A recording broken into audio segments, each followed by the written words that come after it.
You made it. It's a Friday morning. You're hanging out in the break room. Rochester's Classic Rock 96.5 WCMF. How's it going, buddy? Pretty good, buddy. What's going on, female buddy? Doing good, buddy. Going to be a beautiful, cloudy, then rainy day. Oh, okay. 57 degrees right now. It'll be up into the mid-70s, but looks like the rain is coming this evening, depending on where you are, between like 4 and the rest of the evening. Although tomorrow and Sunday... Sunny looks good. Yeah, you're looking sunny and 74 on Sunday, 71 tomorrow, cloudy, possible rain, but fingers crossed, buddy. Right. Fingers crossed. Because we are only a week away from the holiday weekend, Memorial Day. Oh, the big one, the first one. The big one. Well, the big first Till the next big one. Well, it's the big summer one. It's the big one. Come on. Maybe you're hanging out with your buddies. All right. Maybe doing a cookout thing, right, for the Memorial Day weekend. Did you see this study in the Post yesterday? The New York Post. Yes. What happened? A new study says that men are more likely to be friends if you don't share the same taste in women. Never really thought about it. Neither had I.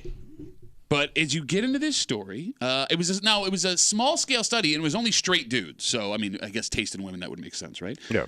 But they were asked for their preferred potential mate. They were shown photos of 20 members of the opposite sex, and they were told them to rank them by attractiveness. Then they gave them a speed friending event. Do you understand what I'm saying? So you only had a little bit of time. Yeah, here? and you were sitting across from like other dudes. Like, To hey, I find like this friends? dude. Yeah. Exactly, yes. Okay. It was speed dating, but to find friends. And at the end, they found the guys that got along the most were the ones that had the least in common with the women they were attracted But to. they do say like opposites attract in many instances, right? So Okay. maybe that would make sense. So is it that? I don't know, because I'm trying to think like I never really thought about it. Have you? No. But you're saying like don't have a lot in common in general, or just when it comes to women? When you say opposites attract. Because you have to have a lot of things in common with Yeah, a buddy. Right, but 'cause you I'm might have a lot thinking- of things also that you're like completely polar opposite of, Okay. and maybe that makes it work. Okay. Friendship-wise. Yeah, Oh. I mean, you and I have been friends for years, and we have opposite takes. So, yeah, you love sports, I could care less. Yeah. Right. I love how you say care less and not don't understand them. Same thing. That's I'm cool, you're not. Yeah. I'm handsome, you're not. You're a dork. Dork. Here we go back to those 19. Why don't you sit on it, Potsy? I wonder if there's some kind of like subconscious, like survival caveman thing involved with this. Like you feel like you're gonna get ahead of the other guy because you're not going after the same women? Well, no, if you were going after the same women, that you would have to not like that person because you have the same goal. And Tommy, I mean, we've been witness to guys that were really good buddies that had friendships destroyed by the same woman that they were both into. Yeah, true. Right? Yeah. Although now that I'm thinking about it, like you said, we've been friends for years. You and I have very different types. Yeah, we do. Yeah. No, I know. I don't know why you're getting so weird about I don't know it. why you- I say Yeah, what's something. on it? I say something. Yes, absolutely. I don't know. It is what it is. Kimmy, do you and your girlfriends, are you guys into the same type of women? Now that you mean same Or type same of type men? of men, I'm sorry. Now that I'm Look, thinking I'm not about it, judging, whatever like you're we into. all do have very different types. So maybe there is something to that. But I don't know, like growing up, you're still kind of figuring it out, so you don't know who everybody's type is. Well, that's just it. I don't know if you can use middle school, high school, college. Yeah, like I think it's Maybe- what you maybe settle like- down with, Yeah. right? Well, because like you know, when you're at that age, especially in Rochester, right, wherever you're in high school, it's a pretty tight pool, and you're also concerned about what other people think when you talk about what you're into in the Yeah. opposite sex, right? Okay. Because you know, like there were some nerdy chicks that I was like really into back in the day, but I couldn't like pursue that. Yeah, what would you do? Well, what would no, you talk about? I was more worried about my buddies busting my balls. Oh, really? Oh no, there's this one chick that I had a massive crush on in high school. She was a huge dork, but she was adorable, and like there was no way I was. So going you just wouldn't want to bring her around for that reason? Well, I didn't even broach the subject, Right. and we got along, and she was like smart and funny and cute, and Mm-hmm. I wasn't gonna do it because I knew that it wasn't gonna end well. It just her friends and my friends wouldn't mix well. Okay. You know what I'm saying? It just Yeah. wasn't gonna fly. I couldn't bring her to a drunken bonfire party when she had like Model UN the next morning. It's a Romeo and Juliet story, Tommy. What are you gonna do? I don't even know that story that well, really. It's I know it ends poorly, the oldest story of all time. but doesn't it end bad? Yeah. Like you didn't feel that way? There weren't women you were into that you didn't pursue because you knew your buddies would crush you for it as a kid? I didn't really. Yeah, I'm very. I don't care. Yeah. I'm very selfish in that respect. Okay. And a lot of the women I dated, I didn't really care about. I just was. Listen, I'm being honest. No, I'm honestly shaking my head in disgust at you. I am surprised. Well, I'm surprised that you Shallow. let a buddy's opinion on that woman stop you. What Like, woman? We were 16, 17. Okay, but still, I would have thought like you would have done it anyways, and just suffered the consequences later. No, I think I cared more about what my buddies thought Okay. than. And like, here's the thing. I too. was a catfish, man. I was just eating off the bottom. No, I was just, was that good? Yeah. come on, man. That's what she said. No, but here's the thing. I was also more likely to like pursue chicks I wasn't into because they were in the circle of like my friends that I knew I could bring them around. You know what I'm saying? Yeah. You didn't do that with guys? Like they're already in the think- crew. I'm just going for it. I think that kind of happens naturally, but I wouldn't say that I've ever. I don't know. Like I've never felt like I needed to like hide, I guess, who I was interested in from a friend, no matter who it was. Never in your life. You were never into someone you were ashamed of. Oh. The only time I guess I maybe would have hesitated was if it was somebody who was like known to be like a jerk or something, or maybe like that I had issues with in the past that was embarrassing to go back to, Gotcha. something along those lines, but not to the point where I was like, I would tell somebody I'm attracted to that person. Okay. You know, it brings up another question. What's that? 252-WCMF, 252-9263. Study in the New York Post shows that men who are attracted to different women are more likely to be friends. If you don't share the same taste in women, odds are you are going to be better friends with that guy. Part of being with the opposite sex, it's a little bit of a trophy thing. Sure. Right? Like, you know, if you want to show off your But you wife. scored. Yeah, Kimmy, You got Beefzilla over there. yeah, your husband's shirtless over my shoulder Yeah. on the live stream here. You're all proud of that. Boy. If I have friends that are less likely to be attracted to my partner, then I'm not showing off my spouse because they're not attracted to that person. Oh. Do you know what I'm saying? Okay. But you don't know that right away. You know what I mean? I don't know what their tastes are, like my buddies. Well, I mean, we've known each I other. mean, after a while you do, but and I may not. And it always freaks me out too when I see guys that'll date some chick, and I think, well, that's their type, and then they have some completely opposite woman. Why There is are that some people I've known my whole life, and I still don't know who their type is. Okay, that I get. You said freaks you out. Why does it freak you out? So we both know guys and women older that have gotten divorced, and some ended up remarrying the same guy. Yep. And then some go find the exact opposite guy. Yeah. Like they're almost trying to prove a point. And I don't even know. I don't know where their tastes are. I don't know. Are you dating this other guy because you're just trying to wash your Find mouth something different. of that dude? Or are you really into that dude? Okay, no, but see, that brings up a whole other can of worms. Like you said, like, is that someone they're actually attracted to? Or are you trying to middle finger? Right. Yeah. But then it brings up a third potential. And this is what I always thought.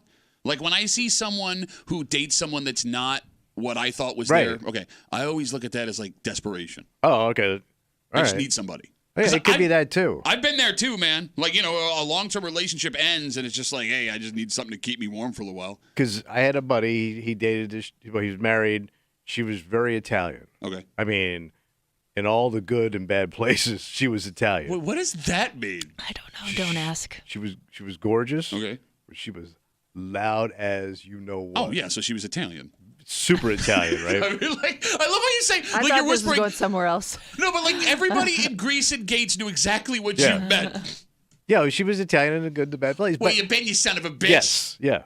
But they get divorced. He ends up now with this librarian. Oh. Like quiet, dowdy, demure, attractive but quiet and not flashy. Like reserved. Super. You know they have libraries in Italy, right? There are Italian librarians. They got like 2. Yeah. Yeah. And it's a bunch of naked statue guys. In the library. Yeah, in the library. Books on naked carving. Books on Dong. Yeah. No, but I mean, I don't think that even the libraries over there are probably loud as crap. Yeah, is it- They yeah? probably got like espresso machines and guys playing the mandolin. Everybody's smoking. What age? It's more like a club with books. What age do you think you figure out your type? Because like what we were talking about with like high school, like you have a certain limited number. At least when we were you're kids. only exposed to so many people. And when we were kids, like where you lived, a lot of people looked like you. Where you went to school, odds were, unless you were like the outlier, right? people were of your economic line. They were of your ethnicity. A lot of times religion was the same based on towns and neighborhoods back in the day, right? Like, it gets to a point where you get out, you stretch your wings. What age do you realize this is my type? Oh. It's got to be like 30s. So you think it's that late? For most people, yeah. Okay. I would say after it may take till 30 because I think you're going to start to realize a pattern in who you're dating. I think it takes a couple of relationships for you to realize, okay, maybe I'm attracted to a certain kind of person. So what you really like. All right, but I got married at 23. Are you saying I married and I possibly didn't marry my type? No, but you were on the road at 15. I'm just saying, Yeah, I was. So you were exposed to a lot of people. I'm sorry. I'm not being very loose with that term. You weren't going to say people. You were going to say something else. No, but you were exposed with a lot of people. Well, no. I don't understand. Club people. What are you trying to say with Road it? people. Those people. Michigan girls. Oh, man. Oh. The worst. Oh. Look, I'm telling you, quick sidebar. When Tommy says Michigan girls the worst, Michigan girls. he's not wrong. All their fathers have done time. No, he's totally I'm right. telling you, man. How many times she goes, yeah, well, my dad's still in the joint. So we got to go to Kalamazoo this weekend, bring him some magazines. I am not making this up. I'm not making this up. Three separate women that I knew in a past life, I had to drop back off at motels they were living at in Michigan. How does that happen? Yeah. Three women living in motels. How did you invent the Cadillac? How did that happen? Like that's a whole other conversation of which state has the worst pickings when it comes to relationships, but we don't have time. Well, for Florida's that. always going to be the grand old champ. I don't know, man. Florida's a big place. Yeah, but it's full of a lot of bar skank. Yeah, but every state is full of a lot of bar skank. Yeah. Name me a state that don't have bar skank. We never got everything. Kind of settles at the bottom of the country, and I don't know. You ever been upstate? Yeah, but they usually end up downstate. Okay. No, kind of. Now that I'm thinking about the North Country, she ain't wrong, man. All right. You ain't from Different here. world up there. All right, North Country. Are you famous? No. No, because and by the way, I say bar skank as a gender neutral term, right? Because there's dude bar skank too. Yeah. Well, like Kimmy, like the Barfly, bar skank, townie. Yeah, like the townies that were in Morgantown when you were going to West Virginia. It was when I was there. It was just so overrun with college kids. You rarely ran into the townies. Was there a state you were pleasantly surprised by the women, like the quality of women statewide? Because Georgia was it for me. Well, I was very impressed with the women of Georgia. Texas always had beautiful women. Yeah. The one state I never understood why I liked Wisconsin so much and I hated Michigan so much, considering they were like right next to each other and are similar states. You're right about that. And the that. people are just completely different. He's 100% right. Wisconsin is one of the most pleasant places I've ever worked. Yeah, no, it's It was like I loved working summers in Wisconsin were gorgeous. I hated Michigan. You sound like you're writing some book from the 20s. Bro, right? I loved it. Summers in Wisconsin. Summers in Wisconsin. It was awesome. It's 252-WCMF, 252-WC, or 252-9263. Going back to the initial story that we have here, study says that men are more likely to be friends if they do not share the same taste in women. They did it via experiment, and I guess the more we think about it, the more it makes sense. Although, what's strange about that, like, if you do go to, like, a Memorial Day cookout, I think you are more likely to see women that are similar than they are different spouses of buddies. Do you get what I'm saying? Oh. Like now type-wise, you're saying they're similar types? Yeah, right? Am I wrong? Like if you... Is it that, or are you all just around each other so much you start to share similar qualities? That's a good question. Well, and I also guess it depends on whose friends it is, because if it's all the women that are friends, they may be more similar people. But then does that make the husbands different? I don't know. Because, I mean, there is that old funny story, or that old, every guy feels it, right? Like, if your wife's friends are coming over and you got to hang out with all their husbands, it's going to suck. Oh, of course it is. So maybe that leads down the road of this. Like, if you don't like hanging out with your wife's friends' you end husbands. up hanging out around similar people? Well, no, I'm saying, like, that actually proves this study. Yeah. Right? I don't get along with these guys because we all are similar women. They're opposite of what I want to hang out with. Yeah, there you go. It is funny, though. Like, the last time we all, we had an event we invited you over to my house a couple of years ago. Yeah. It was you, your wife, Kimmy, you, your husband, and like all the women and men split. Yeah. It was very 1950s. Yeah. Well, you had to show off your bonfire. Yeah, no big deal. I built that fire pit. What up? Tommy's already gone. Oh, yeah. Well, God, it was 7 o'clock. I'm too opposite for this. I got to go. But, like, if you looked at the table of all of the women upstairs talking, it was like a United Nations of women. It was the funniest damn thing yeah. ever. It was an interesting round table. It was almost like you know, like a sitcom where they want to feel like they're being inclusive for everybody. Like, Yeah. oh, we're all just friends hanging out at the coffee shop. Your wife I was was waiting like for, the like- leader. I was waiting for, like, Cedric the Entertainer to walk in. All right. So I guess the moral of the story is if you are looking to meet new friends, the first question you should ask a guy is, what's your type? Let me see your wife. Have her come on, do a couple of walk arounds. We got a dynamite. Let me see your wife. Kind of break up for you this morning here on CMF. It's Friday. You know what that means. Oh, we're going to get a little creepy. That's right. Creep Cat coming at you. And, you know, as we talk about romance here, also just after 7 o'clock, there is a man in our area, an elderly man, who became a victim. Oh, poor guy. And he was a victim for a long time. And here's the thing. The way the story plays out, it's possible that the people in his life who love him knew he was going to be a victim. Oh. But sometimes in a situation like this, there's nothing you can do. Because when someone who's lonely, when someone who's older, when someone who has no other options gets the attention of somebody else, whether that is attention that's legitimate or attention that is trying to separate them from their things, it may be impossible to convince them what the actual truth is. Do you understand what I'm saying? Yes. And we'll get to the story just after 7 o'clock here in the break room on CMF, plus a whole bunch more. But first, Tommy. Yeah. This has been a dream of yours since you were a little kid. No, you're still here. What? Well, I'm not going to tell you now. I want to do the show. This is a little kid. No, I mean, That's something I wanted to do. Well, no, you want these. Every time we bring up cars, oh, why aren't these cars here yet? Why don't we have these cars yet? Oh, yes. And I'll tell you why we don't have these cars yet. Why, what because happened? it turns out that most Americans are terrified of them. Why? And we'll get into it next here in the break room on 96.5 WCMF.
This makes perfect sense. What happened? And look, we don't like change, and new technology can be scary, especially when it's technology that involves this thing that can kill us if we're controlling. But that's half of technology can kill you if it F's up. Half of technology? Probably could kill you. Okay, then it comes down to control, and you being the control freak that you are, I'm surprised you have the take that you have. Man, but I hate this one thing. If it's what I think you're talking about, I hate it. You're hanging out in the break room. Rochester's Classic Rock 96.5. WCMF, just after 6:45 this morning, the state of New York is making a massive play, and one that could involve us in a tiny little way. Us? Yes, because it's an international event, the biggest international sporting event ever in the history of the world. It's coming up again in the summer. Oh, yeah. And here's the thing, man. How does it affect us? Well, because it would be right down the way. There would be jobs available. There would be the opportunity to go. And Man, what jive ass they talking? it actually makes sense. We'll get into it. Just after 6:45 here in the break room on CMF. The majority of Americans, as we speak, are afraid of self-driving cars. Because everyone doesn't want to give up the wheel. Could be that. Freedom. New study from AAA shows that 6 in 10 Americans fear autonomous vehicles. You know it's coming. It's going to happen. Okay, so let's put a pin in that for a second and loop back I think around. it's kind of already here. It's showing up. Yeah. And that's actually the problem. And we have to be clear on 2 points here. What's that? One, 60% of Americans afraid of self-driving cars are about the same number as last year. So time is not helping us get more comfortable with self-driving cars. 2, this isn't just being inside a self-driving car. It's self-driving cars being on the road, period. With us, okay. Yes, 6 in 10 Americans. This isn't like I'm scared to get in it. The majority of Americans are scared of self-driving cars on the road in general. And some of it could have to do with the bad press they've gotten lately. What happened? Well, some individual stories we've seen. There have been horrible crashes that have killed people using the autopilot feature on some cars in ways that they shouldn't have done, but it still killed them. Yeah. There was also that story of the woman whose car drove her into a lake and she drowned. Oh. You saw that story? No. I don't remember that one. Yeah, but no, all right. You can Google it. And as we speak, self-driving taxis are currently under federal investigation after some crashes. So you don't see a lot of positive self-driving car stories. Well, positive don't make the news. Well, no, actually. I mean, when they say crashes, okay, lady in the lake, terrible. Fender bender, not so bad, but they call them both crashes. No. Well, you don't remember that story? didn't it also? What? Didn't one of them like run over a pedestrian or That happened a something? couple That was years ago, No, I don't man. I don't think it was that long It happens a ago. lot, actually, more than you think. But you There gotta was that shake. story there of was- those guys that hit that tree and then they were engulfed in flames and they died horribly. Think of how many people have died in car crashes, right, over the years. Sure. And you get into your car, man, Well- and you're gonna have these things till they figure out the technology. But technology, you got to work the bugs out. I don't want to be the guinea pig, Yeah, though. me neither. So Well, then nothing will ever happen. So you're telling me then, well, no, that's not true. It's not like when they invent new technology, they just let it loose in the world and let it work itself out that way. But you don't let these tragedies hinder you.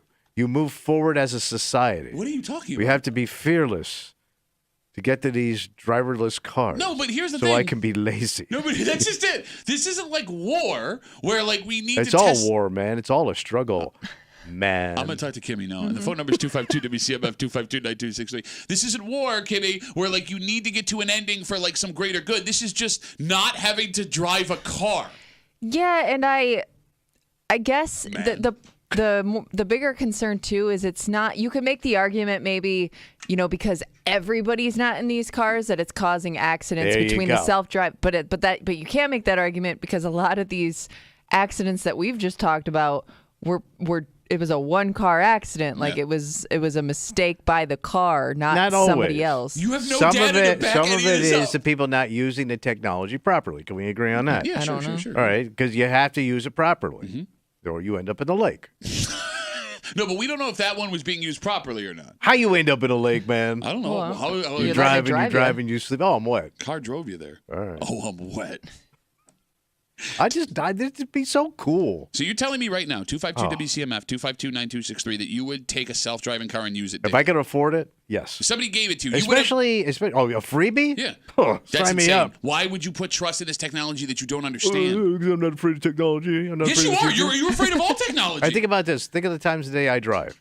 Yeah. Early in the morning. Right? Crap out on the road. There's poles, there's Boom, boom. trees. All I got to do is hit CMF, put my feet back, and go. Okay. I'm at the station. 10:01. I'm in that car because I'm running late today.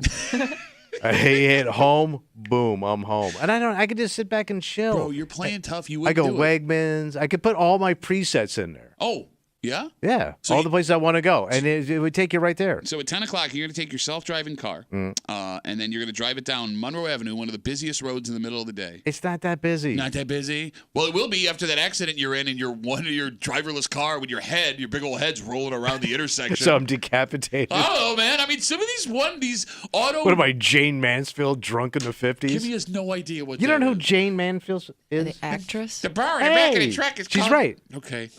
I'm trying to cut off his old man fact. Sorry. No, Decapitated. I didn't mean to. I have no idea who that is. the no. bar in the back of the truck's called a Mansfield bar because that's what decapitated her. Also, lighthouses, fact here, fact there. Shut up. You wouldn't do it. You're playing tough. You would not take a self-driving car. You I wouldn't would. use it. No, you yeah, I lied. like. Why not? Because you're afraid of your cell phone. Like you I'm on it all the time. yeah, but you say, I don't know. It's listening to me. I'm going to kind of direct that. But this is a game changer. Why would you pass up on a game changer? I also love how you're cheering for something that could kill our business. Kill your business out. What we do for a living. Oh, we're doing that. What? People will still be in their cars listening. They could watch videos now. Well, they can watch us on our cameras. That's what they'd want to do. Yes. Yeah. You can watch a movie or get work done. Let's watch three idiots talking to microphones. Well, but we're years away, obviously, from everybody having. Oh, wait a minute. No, this affects my paycheck. You know what? Maybe let's pump the brakes a little. So what about the hover car? Because they have those massive-looking drones now that are cars. Okay. That they're trying to have for technology. They want to have taxis do that. So let's talk Would about... you have a drone car? No, absolutely not. And here's Man, why. you couldn't fly to work. Bro, think about this. Man, that'd be wicked. Oh, what would it sound like? 252 WCMF. I see you guys on hold. Sit tight. 6 in 10 Americans, according to a new study from AAA, are scared of self-driving vehicles. And again, to be clear, this isn't scared of being in one. This is scared of them being on the road in general. Bro, think about the accidents, like you said, we have on roads with lines. But we are getting safer on the road. Okay, fine. Take away the lines. Like now you're in the air. There would be accidents nonstop. No, they'd have like pylons in the sky that they do for those like you're air races. talking about skylines? Skylines. They have them for those Red Bull races. Okay. They're like long poles with flags. Yeah. And that would be essentially 490. That makes a lot of sense. It can work, man. Okay. It does in the future when you see them movies. I'm going to go to the phones now. I'll go to the phones. Let's talk to Tom. He's on CMF. Hey, Tom, how are you, buddy? Hey, guys, still kind of out of breath from walking, but I got cares? something interesting you may not have heard about. Ooh. The U.S. Congress, as far as self-driving cars, has already passed a law that takes effect in 2026 where police departments will be able to automatically deactivate your car on the road. Yeah, so we talked about your this. license number. We talked about this like a year ago. It was a big debate in this room whether or not it's okay for the police to take over your car. Remember? Okay. So there you go. That's what you Yeah, want. I You want didn't what do you want? Police state? Turn your car off, whatever they want. They don't like the way you're driving. Boom, car's off. Well, can't they just pull? I mean, anytime you jerk around your car, the police can pull you over. They can What's pull the you over, difference? but you don't have to stop. Now you won't have the choice to run, man. So you won't have these car But chases. They can also do a general signal that would totally shut down an expressway. Man. Well, it's the future. What do you want from me, man? Shut up, man. If you were against this, you'd be screaming right now. Well, you just shut down the roads anytime you want to. Well, they can shut down the roads. They can put barricades up and tell you to pull over when you can't go this way. Well, I mean, if you want to stop, if I feel like going, I'm jumping that barricade, baby. Got a long way to go. Short time to get there. Self-driving car and Burt Reynolds. So, Tom, are you scared of the self-driving car or no? Well, remember, I'm used to airplanes with autopilots in them. But remember, those we can activate. We can override the autopilot if we feel something's wrong. Okay. So, it's kind of 50-50. All right. Wait, you're a professional pilot? I used to be. Damn. Yeah, now he's walking. Yeah, that's You got it. Tom, That's what getting sick does to you. I hear you, buddy. Keep fighting the good fight. Thanks for the call, man. All right, have a good morning. All right, there goes Tom. So how long will it take then till the majority of Americans are cool with this? I mean, I'm never going to see it, but I would say maybe you or your kids. Oh, I don't know, man. Technology moves very fast. I mean, where it's like really like the norm. Think about how fast electric cars have moved in. I mean, 10 years ago, it was a handful every once in a while. Now they're everywhere. Maybe it goes You know fast. who this is going to be great for Me. is elderly people. Me. Yeah, like no, yeah, sure. If you want to put yourself in that category, but think of like you put me in that category every time you talk. I wasn't referring to you. You But looked right at me. I was looking at Pat. Is that what you're doing? Elderly Okay, Pat. all right. What?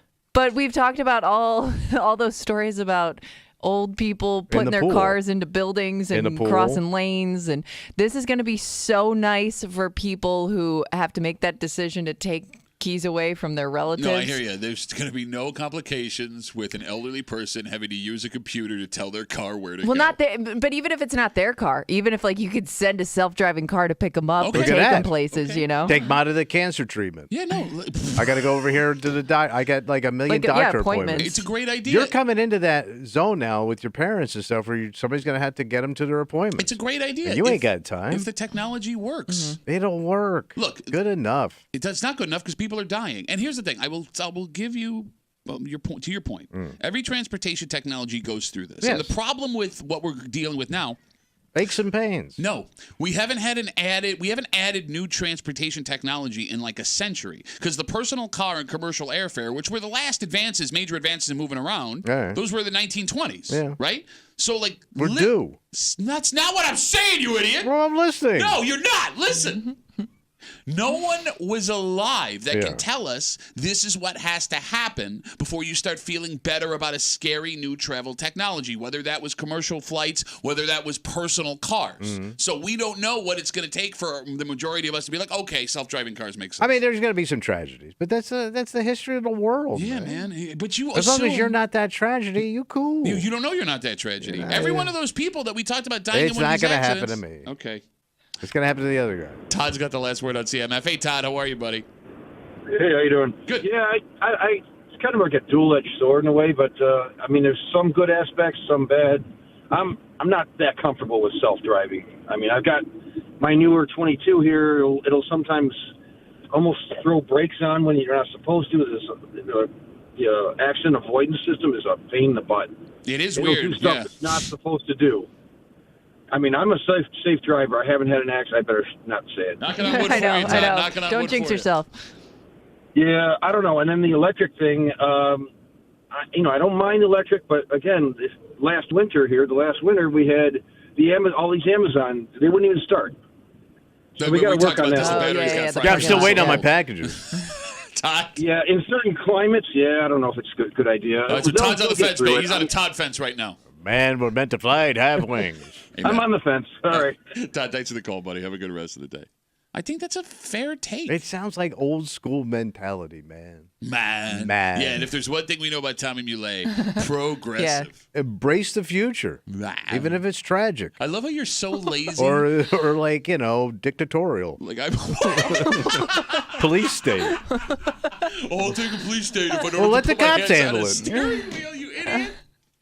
Well, if you have a self-driving car, the trip to this massive event in our state would be a lot easier. What massive event are we getting? Look, this makes a lot of sense, and the more that it gets talked about, the more it seems dumb not to try it. I mean, this would have an effect on us, even though it would be 4 or 5 hours away. There would be jobs available. We'd have the opportunity to witness this in person, something that you wouldn't normally get to do. At least we haven't gotten to do. And it's a major event? Bro, it's the biggest sporting event internationally, period. And I thought that's in Paris. It should be coming. Yes, you idiot. We'll tell you what we're talking about. I'm done. Can I go home now? 40 minutes in, I'm ready to go home. Well, it make no sense. Next to the break group on CMF.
Big things gonna be coming to the state of New York, buddy. What are we getting? Like international big. Oh, boy. Like once in a lifetime opportunity to see this up close. So close. I could go see it. Yeah, so close, in fact, that if you were up for a road trip, you'd have the opportunity in person to watch them award the bronze, silver, and the gold. How is this? You're hanging out in the break room, Rochester's Classic Rock, 96.5. WCMF. First of all, big weekend this weekend. What's going on? Well, Town of Greece is all a buzz about the boot barn that's opened. Second one, right? Yes, that's right. Grand opening event is this weekend. They're going to have live music, boot giveaways from noon to 2, and super cool, handsome, tough guy hanging out. Oh, really? Yeah. Wow. I'm going to be hanging out at the Boot Barn from noon to 2. You can save $20 on select Western and work boots, up to 20% on select clothing items. Nice. Right? And Boot Barn offers the broadest selection of leather work and cowboy boots, durable and comfortable jeans, clothing, workwear, and Western fashion. Such your boot voice. It's a pretty good boot voice. Like, if you didn't know me or I wish I had a pair of boots on right now. You do. Yeah. You They're not sissy. boots. These are loafers. I don't know what you call boots. It's like if you want dude boots, bro boots, come hang out with me. Boot Barn. They don't have Tommy boots? No, they haven't. No. That's actually next door at that, what is that, Kid to Kid, the consignment shop, Kimmy, that's in that same plaza, I think, right? I think so. Boot Barn, Sunday. I'll be hanging out there noon to 2 with your friends on CMF. Just after 7 o'clock, it's Friday. You know what that means? Oh, we will get a little creepy. That's right, Creep Cap coming at you. And when grandma or grandpa or mom or dad look at you and say, this person cares about me and I want to be with them, despite the fact that you know it's a disaster, there may not be much you can do. Probably not. And that story took what might be one of the worst turns in what we're going to tell you just after 7 o'clock here in the break room on CMF. The state of New York and the Olympics? But that's how? So this story starts in Italy. That's where the 2026 Winter Olympic Games are happening. And the Winter Games for 2026 had a problem. What's that? Did you know they have yet to build facilities for bobsledding, luge, and skeleton? In Italy. In Italy. The sliding events, they're called. All right. And they're worried now that they will not be able to build these things before the Winter Olympics are going to happen. But they got rewarded the Olympics, and they haven't even started building the They crap. got awarded the Olympics and then rewarded with... It's awarded. You said rewarded the Olympics. Well, yeah, you were rewarded. With the Olympics? Yeah. I think it's awarded. It's a reward. It's not. It's a payment. Where they found a They were dog. given They something. found the dog and they got the Olympics. Yes. Okay. Seeing an opportunity, Lake Placid, which last hosted the Olympic Games in 1980, they stepped up to offer their facilities for the 2026 Olympic How Games. sad, man. How busted is Italy going? It's not good. Now, by the way, the offer that New York made was never going to work. To have a handful of events across the ocean, literally. But they're kind of doing that with this Olympics right now. Well, So- where's the farthest? So the Olympics are in Paris. Yeah. But there's surfing events that are taking place in Fiji. How far is Which Fiji? is like I think 6,000 that's miles away normal because for it's the a surfing. French colony. I mean, there's other places to surf, but you went all the way to Fiji. But I thought that was a way to hey, it's under a French flag or was, All but right. this is a way to get everyone involved. I understand it's also well, then strange. you'd have to do this in Gates if you want to stand under the Italian flag. So here's the thing. No, it was never going to work, but this proposal that Lake Placid has made has officials in New York thinking bigger, and there is now a push We gonna get the Olympics. for a Lake Placid, New York City combined Olympic bid. Man, it ain't gonna happen. Folks who are for it say it makes perfect sense. You don't have the hotels in the. Where are you putting all these people? You could do it back in the busted 80s when people didn't care about hockey. Then all of a sudden, oh my God, we love hockey. We beat the Russians. Now it's hockey's What are you cool. talking about? You talk every day about how nobody likes hockey. Nobody watches hockey. Well, Now it's too hockey's much bigger hockey. now, Huggy. internationally. Between the skiing and sliding facilities in Placid and all of the arenas in New York City, the officials in New York say they would not have to build a single thing to host the Olympic Games. Yeah, but And usually, that's what normally bankrupts these countries when they host. But when you see the Olympics, they're usually in the Alps or in these beautiful in the mountains, grimy ass New York, Lake Placid's and beautiful. upstate. Yeah. There's a lot of places upstate you could, spread it out. It's beautiful. Why are you anti this? You want to see rusted out trucks and people with bad attitudes. Yeah, not like in Italy. We're nice in Italy. It's too grimy. We're too grimy. It don't work. It's not picturesque. Yes, it is. When's the last time you went up to Lake Placid? It's I've been. beautiful. Yeah. It's literally called It's not- Placid. It ain't that gorgeous. Placid is doesn't gorgeous. sound like a beautiful word. Because you're thinking of flaccid. That's what I mean. She used to get that a lot. Dear God, man. Did you have like? It was just laying candy there. before the Much show like started? that whole bit was flaccid. So officials in New York have started to investigate what it would take to have the Olympics here, and you'd have to think Man, this. some of the stuff would go missing. You would have to think Yeah. this is going to get a legitimate looks from the folks who hand out Olympic bids because having the Olympics in New York City, arguably the biggest international city in the world, It's the big enchilada. Yeah. it would be nuts. It would be huge for the Olympics. I don't understand why you're automatically so against it. This would be great. I just don't think it looks good. Why would it not look good? Yeah, no, there wouldn't. The backdrop of New York City in the winter for the Olympics? Are you kidding me? Half the city shuts down. It's like the Christmas capital during, Great point. they have all that holiday stuff. I don't know when they'd hold the Olympics, but You're gonna have union problems. big old The mob's Christmas gonna tree. want their cut. Like, it's literally Kimmy. Everything's gonna have graffiti on it. I'm going to talk to Kimmy now. You're gonna see the F word and the C word all over the place. Enjoy that, world. It's literally, it's literally the perfect side by side, right? The beauty and serenity of Lake Placid. Yeah. The excitement of New York City. And again, to not have to build a single thing to pull this off. Why would you not want to do And it? do they? I mean, I don't think the Olympics necessarily cares about the beauty of the places. That's how they're they putting, sell it, man. That's- They had those aerial They views of put the the Alps. Olympics like kind of like in the middle of nowhere sometimes, where they literally have to build a city for the Olympics. What was that city in Russia they did it? Sochi. So, Yeah. But I that's mean- like a resort area. Yeah, no, it looked It's- it looked like a Where- resort yeah, area. It's what Weren't, like, they Russia having- thinks a resort area looks So like. there you But go, that- you yeah. idiot. But that one sucked. Okay, well, I mean, It wasn't that good. okay, New York would do it right. We would do it right. We How? already- Okay. So let's say New York City works for you. Yeah. Lake Placid don't work It for you. does work for you. Okay, Why? you would have to build hotels. Okay, fine.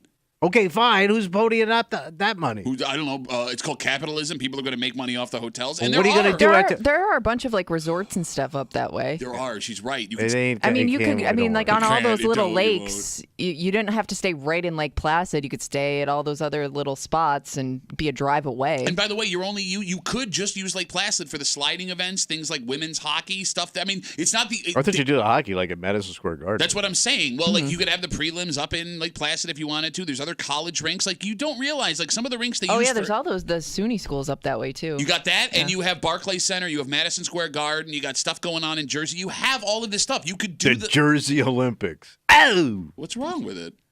That's where you'd probably have some big events in those stadiums, right? all right.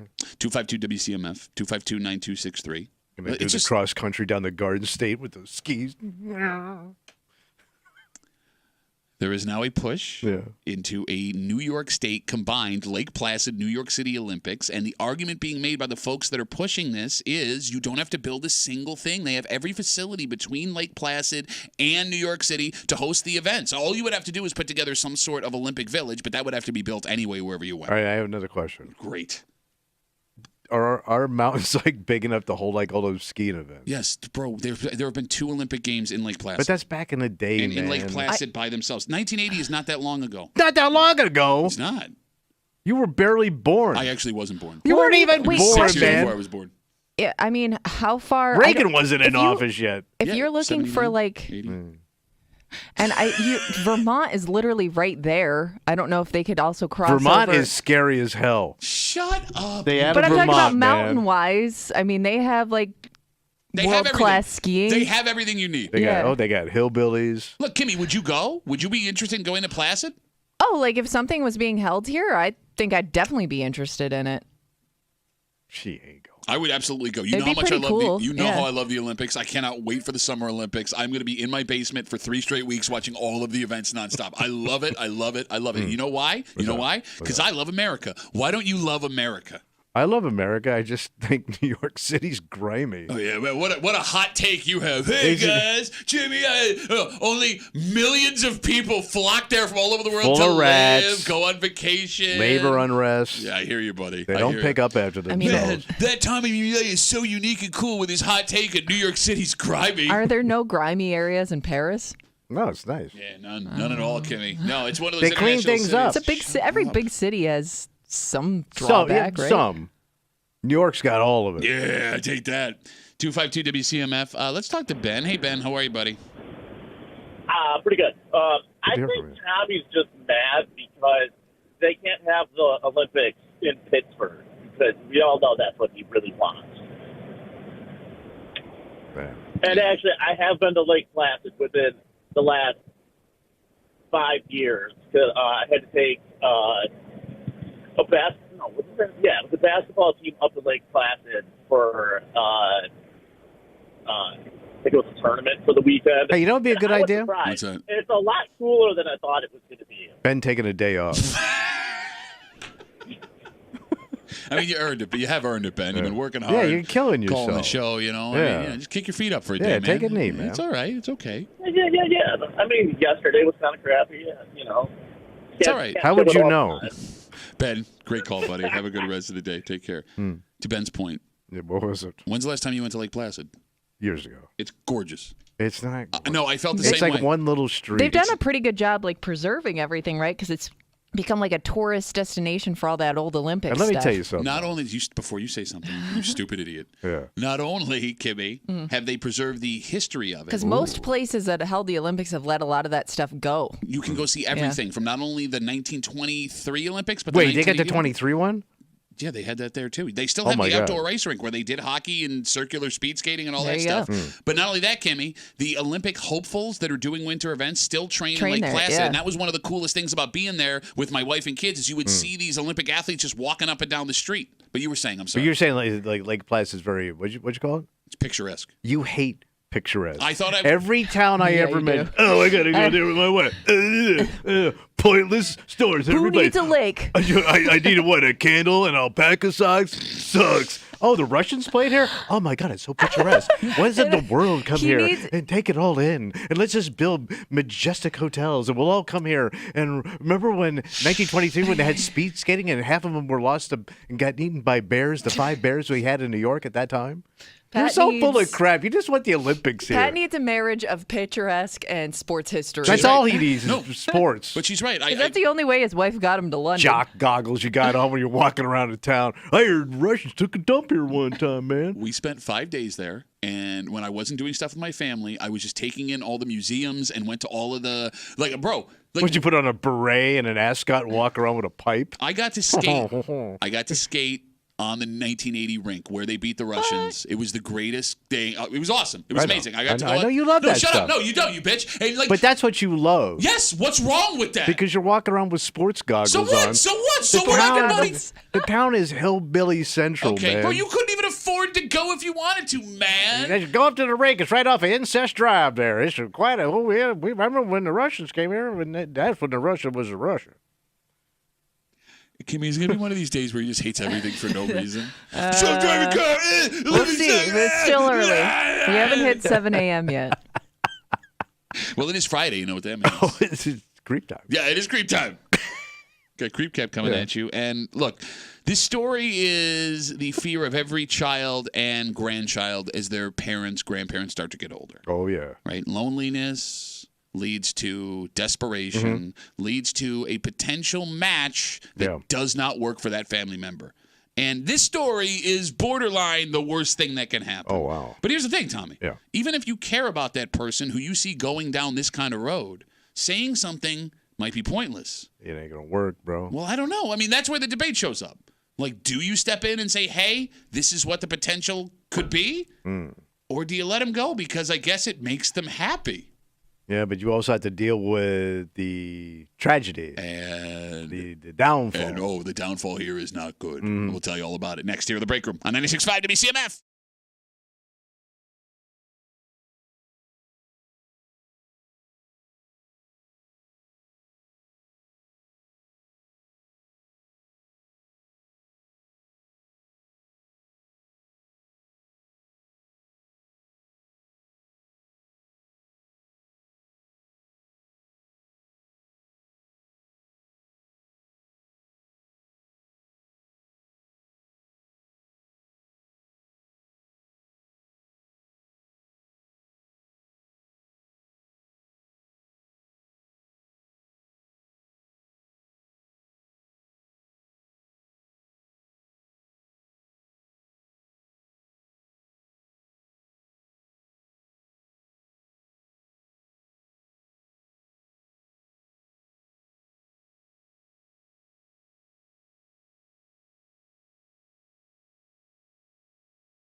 On one hand, Yeah. you don't want to stand in the way of this person's happiness. No. On the other hand, it's pretty clear what's going on here because a single older relative is a disaster waiting to happen. Yeah. You got folks looking to take advantage and willing to do unimaginable things to gain their trust.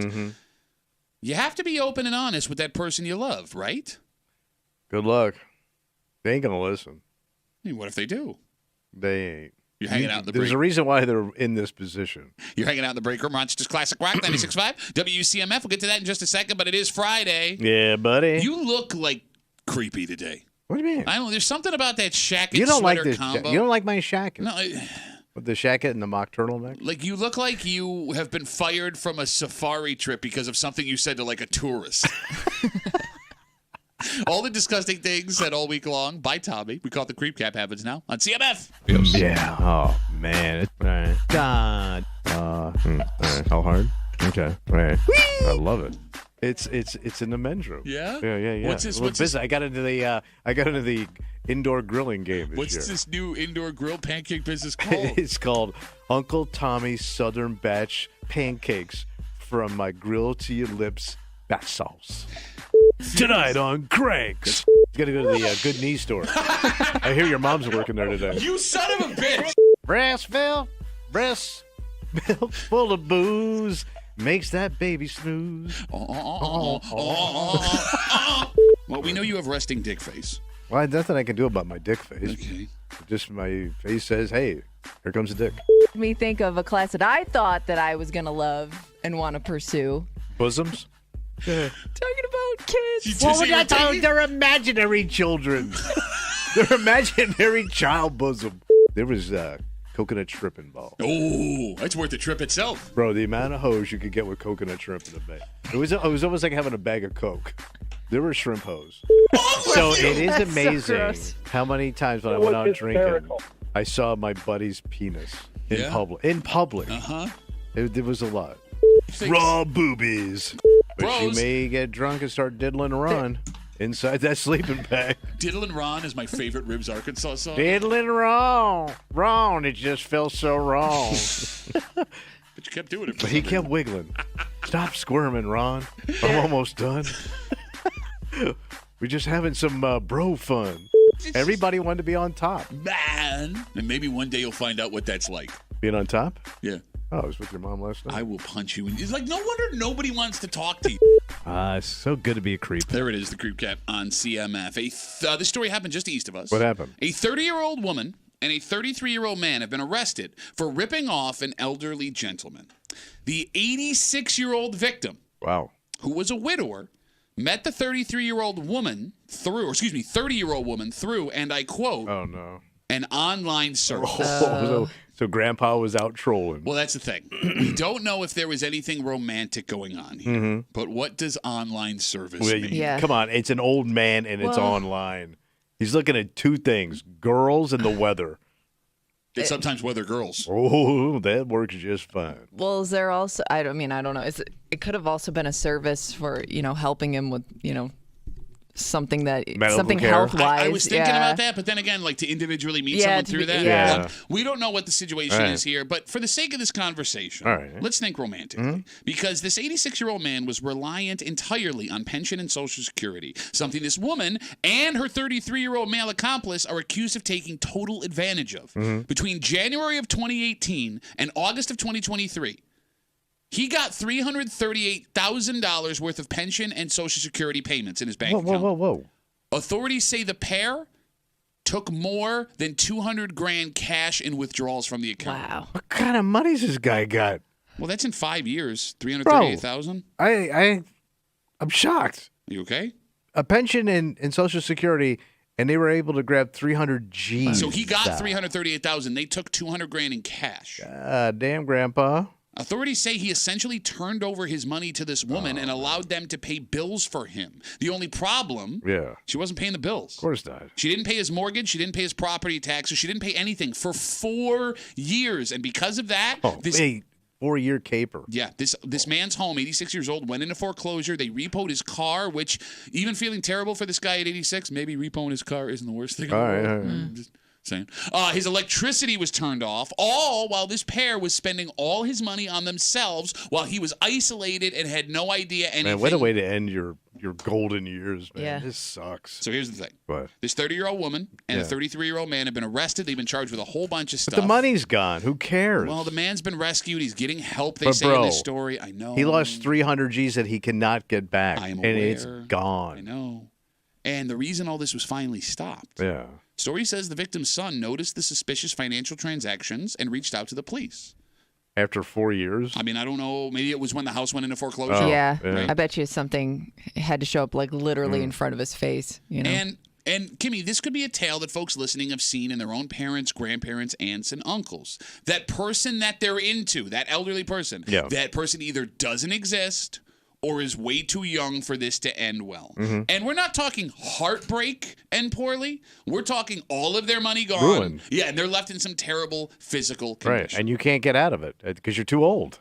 So the phone number is 252-WCMF, 252-9263. Here is the question, because this is way more common than you think. Every time we talk about one of these stories on the air, I will have multiple people that week, like out walking around, pull me aside and tell me that their family member, one of their family members, fell for this. Mm-hmm. What are you supposed to do?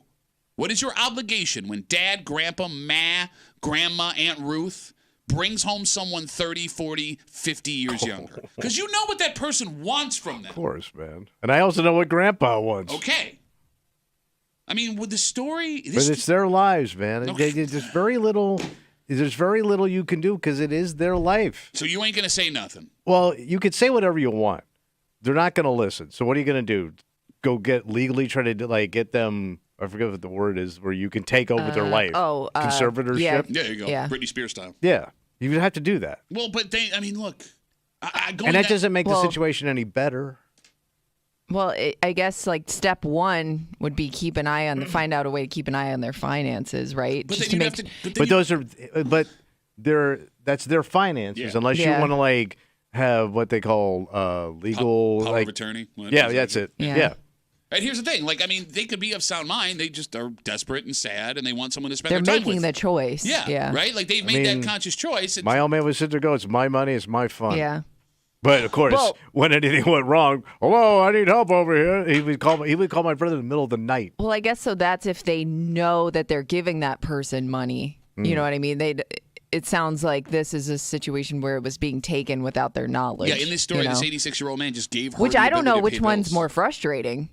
Because if I know that my relative is giving this person money, really, what can you do about that? Well, there's nothing. There's nothing you can do. Because they're making that choice. So going back to the story that kicked this off, right? Yeah. The woman accused of this crime, right now she's 30 years old. And police say this started in 2018, which means that she was 24 and he was 81. But those numbers make sense. Tommy, if this was romantic, you'd have to say something to that 81-year-old family member. Yeah. There's no way you could sit on your hands when he brings a 24-year-old woman to Thanksgiving dinner. Right. But what do you say? How about you stuff this bird, not that one?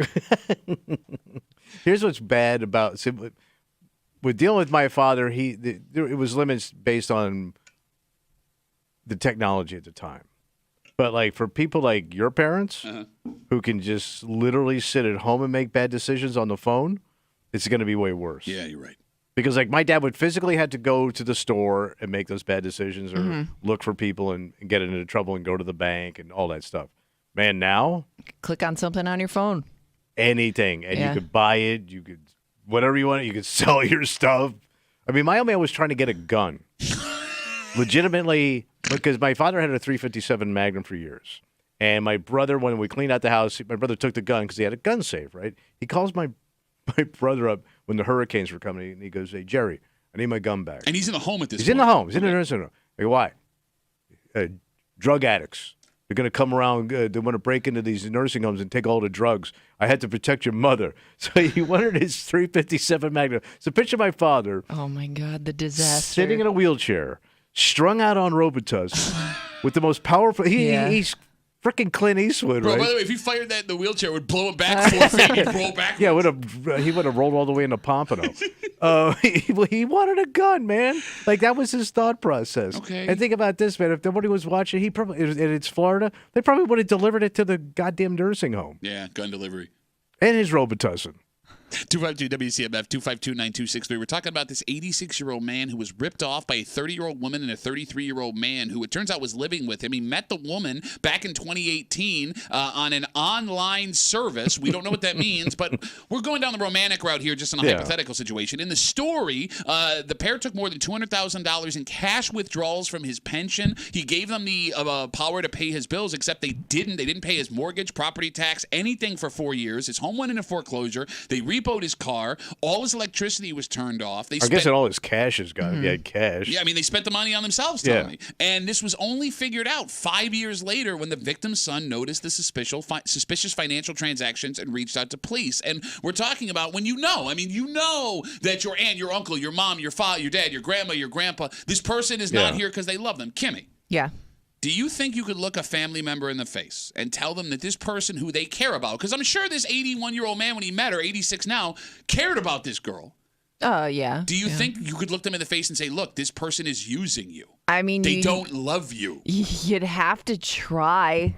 The thing is, the tough part is going to be convincing them, really, because I'm sure that their mind is made up on that. So as much as you voice your concern, I think it's going to fall on deaf ears. You know, there's another side of this, too. What's that? Right? Like, let's say you pull this family member aside, grandma, grandpa, mom, dad, aunt, uncle, and say, look, this person doesn't care about you and they're just here for your money. There's a chance that they do listen, and that can be even more heartbreaking because saying that to the face of a lonely, elderly person at the end of their life, and they just want someone to spend time with, right? There may be an argument, even though you know this person is going to try and take advantage of them, that having that person in their life, just thinking that they care about them. Like, look, this is an extreme case. Obviously, this is no bueno. No. But there are people who just hook up with older folks to have the security of a place to live and 3 meals a day. Oh, yeah. 3 hots and a squat. Right? Like, I mean, is that... Oh, yeah. That was my sister. Would you tolerate that, knowing that it made your elderly relative happy?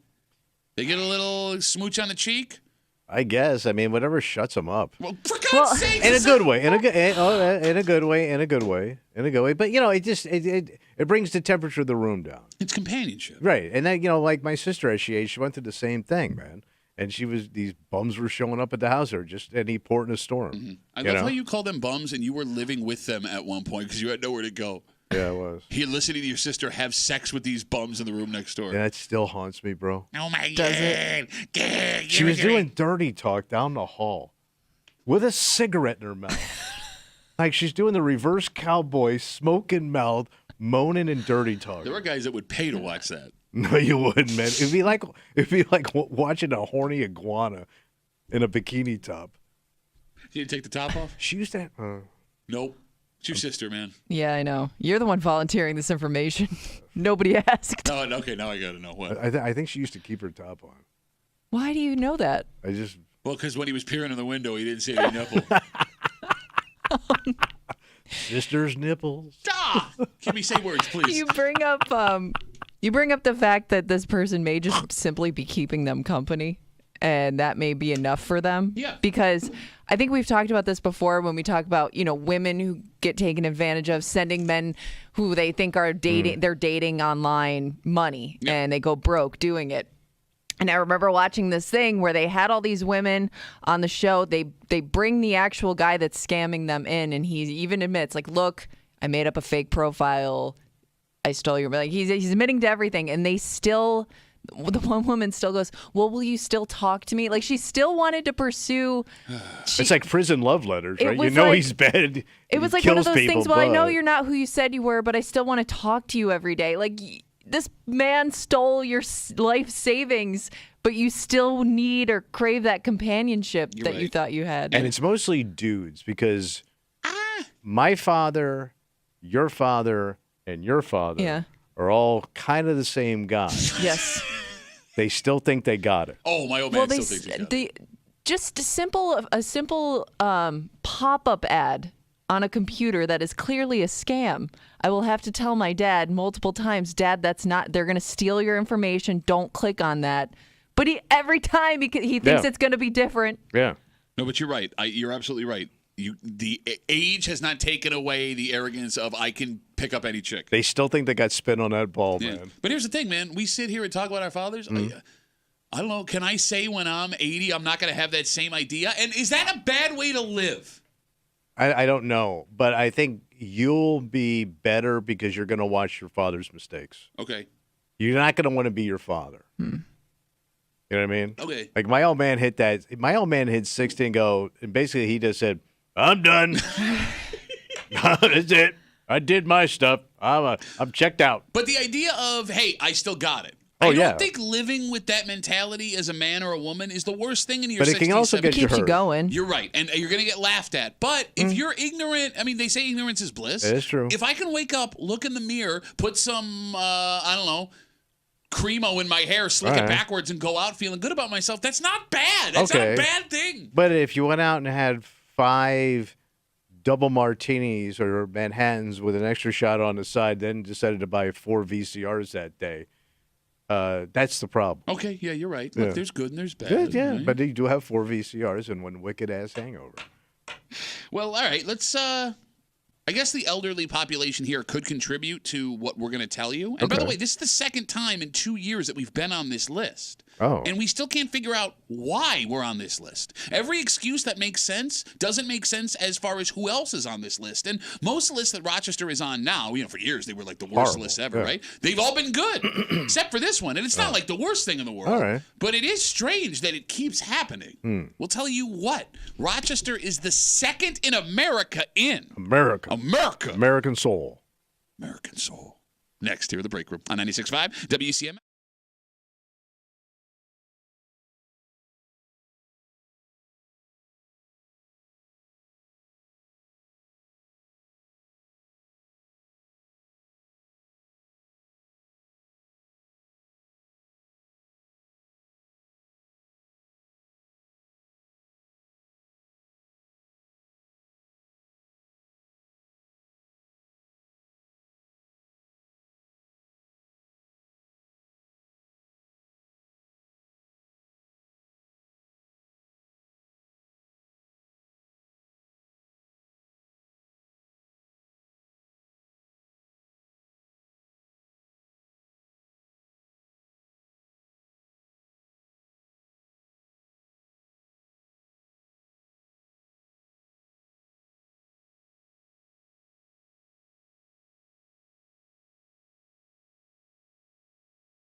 There are several reasons we could be on this list. Really? In fact, I believe it's the second time in as many years we've been in the top 10. Wow. Now, some of the reasons could be funny.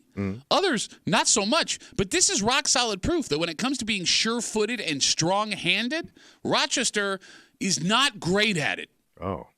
You're hanging out in the break room, Rochester's Classic Rock 96.5. WCMF, big old event Sunday out in Greece. What's going on? Well, Boot Barn is open, the second location. Yeah. And they're having their grand opening event this weekend, Sunday from noon to 2. Live music, boot giveaways. You can save up to $20 on select Western and work boots. You can save up to 20% on select clothing items. And you can hang out with a super cool, fun guy. Really? That's right.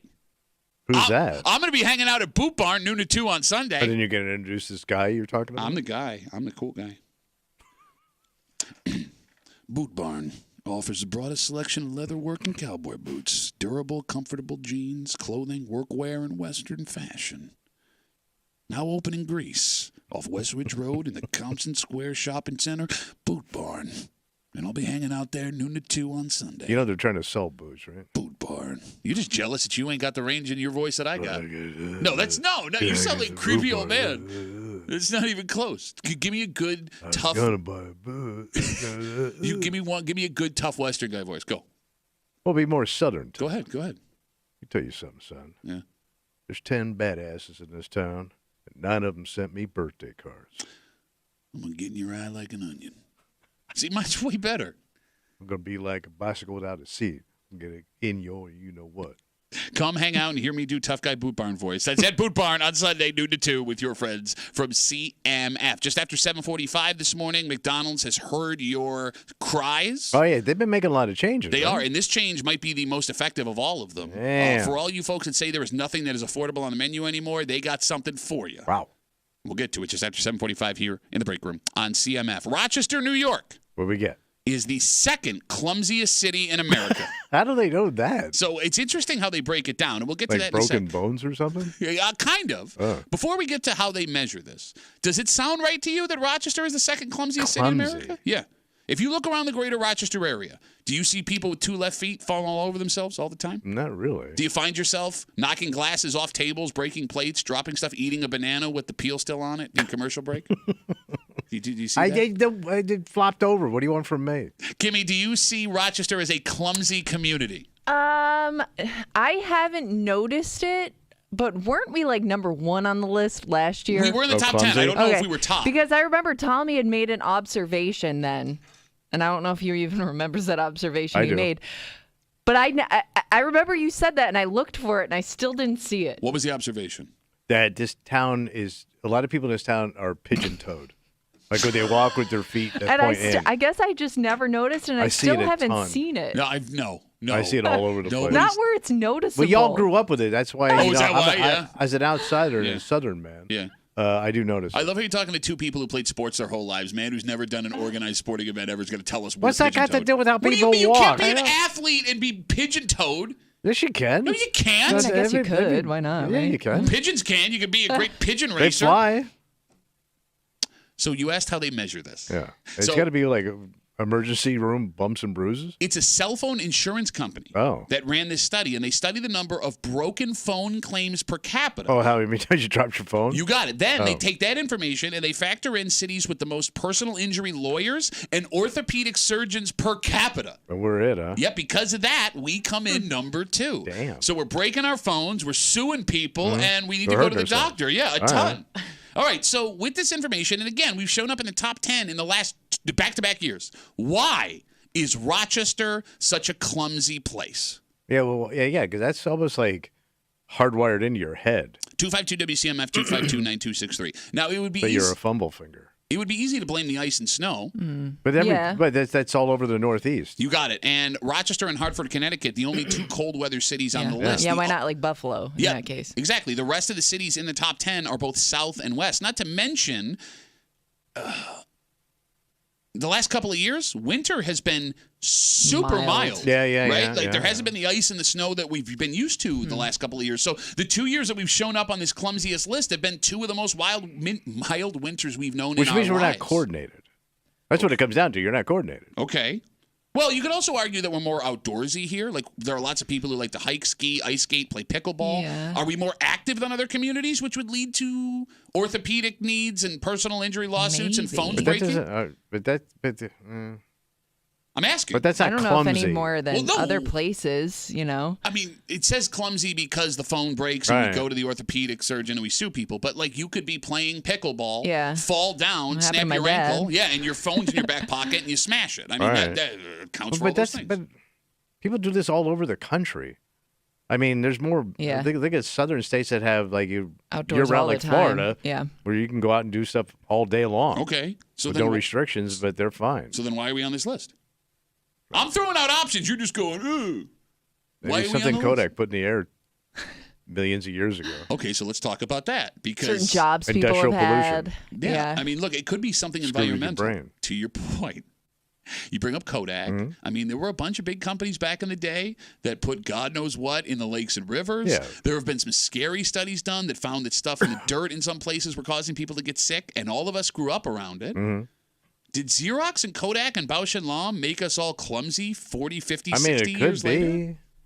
You passed it down to your genes. But then again, I mean, there are other cities that went through exactly what we went through. Yeah, but we maybe had like some kind of like industrial toxic batch. But you look at a city like Detroit. They went through that. They're not on this list. Pittsburgh, they went through that. They're not on this list. Cleveland went through that. They're not on this grimy list. city. Right? I mean, like, there's not another industrial American city that I'm familiar with that's on this list.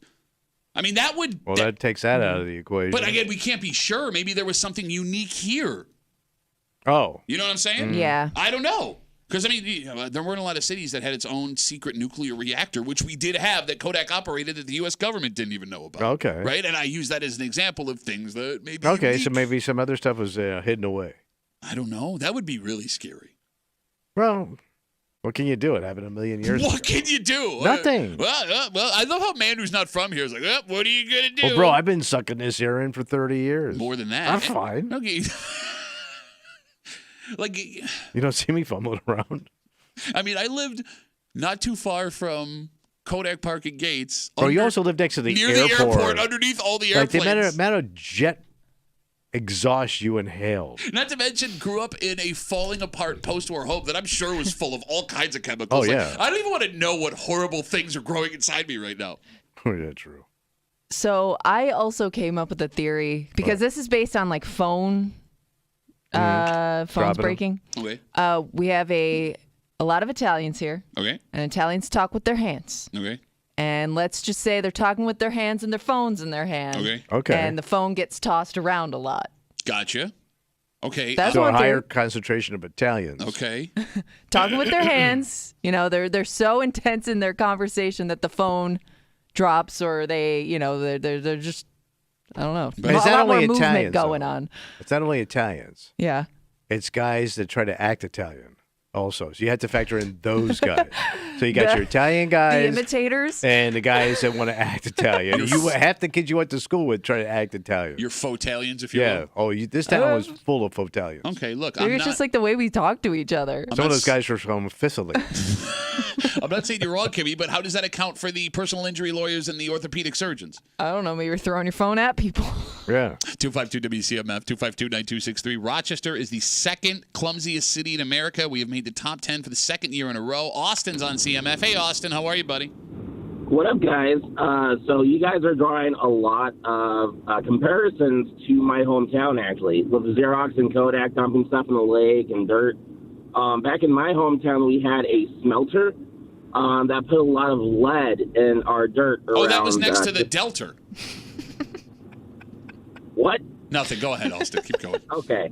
So they put a lot of lead and contaminants in the dirt around town, and it's actually a UNESCO heritage site, or one of those like super cleanup sites in America. So I don't think this list that came out recently is correct. Okay.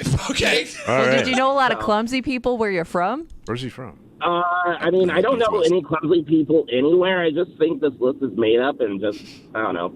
Okay. It's just a farce. All right. All right, Austin, thanks for the call, buddy. I appreciate it. Sure. All right, I do look, man, I don't know if this list is right or not, but I do love people like, they lay out what parameters they use, right? And like what the data they have, they make it make sense. And then Austin's like, I heard you say it does make sense. Fake. All right, Kimmy brought up Italians. Mm-hmm. We got Facebook messages coming in. You can always get us at WCMF for the Break Room Facebook page. Vin writes us, there are lots of Italians in Rochester, and Italians have small hands. That's why they keep dropping and breaking their phones. You do mock my hands. Well, you have small hands. Do Italian people have small hands? We've seen you trip up the stairs.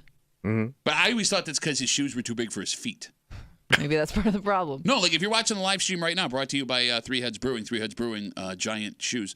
There's 2 to 3 inches of shoe where your toes aren't in that shoe right now. How would you know that? Because I can see your body. They're Italian length. shoes. I They're can supposed see to look like that. Tell me I'm wrong. I don't know. Are there 3 more inches on that shoe than where your toes are? I don't know. I don't measure. They're just normal-ass working Italian men's shoes. You love wearing pointy shoes, and if you wear pointy shoes, you're going to leave 2 or 3 inches at the end. All right, so you're saying because of the Italian shoe. No. I'm not saying that. I'm saying you are tripping upstairs because that's too much shoe for you, son. You're not enough man for that much shoe. But do Italians have smaller hands? Well, they tend to be smaller people. Maybe that's what they're saying. Can you name one Italian NBA star? Why do I feel like we're missing somebody obvious? Yeah, tall. Like yeah, I know. Thank you. They're in the NBA. They're going to be tall. There's Muggsy Bogues and everybody else. But came from Italy and got into the NBA. Here's the thing. I'm thinking of international basketball too. I don't even know if the Italians are good in the Olympics. I feel like that's why they fit so well in those race cars. Manu Ginobili he's Spanish. Yeah. The Spaniards are good. And you guys are like but cousins. They're also not very tall. Look at them bullfighter guys. They're short. That's going to bother me for the rest of the day trying to come up with an Italian NBA star. Kimmy, can you Google it? It's the first person that comes up is Danilo Gallinari. He's like 6'8", 6'9". Yeah. Oh, all right, remember when he go. played for the Knicks? Whenever he would score, all his teammates on the bench would do the Italian hands like this. It was fun. All right. That's the only person that pops up, though. One guy. More Facebook messages coming in. Jessica writes us, Rochester is so high on this list because we like to drink. We have a major brewery, lots of craft breweries, wineries all over. We're not clumsy. We're drunk all the time. That's a hell of a theory. Yeah, but there are some drunk towns around the country. There's like drunk cities that are just known for booze, like New Orleans. Okay. Yeah, Vegas, Miami.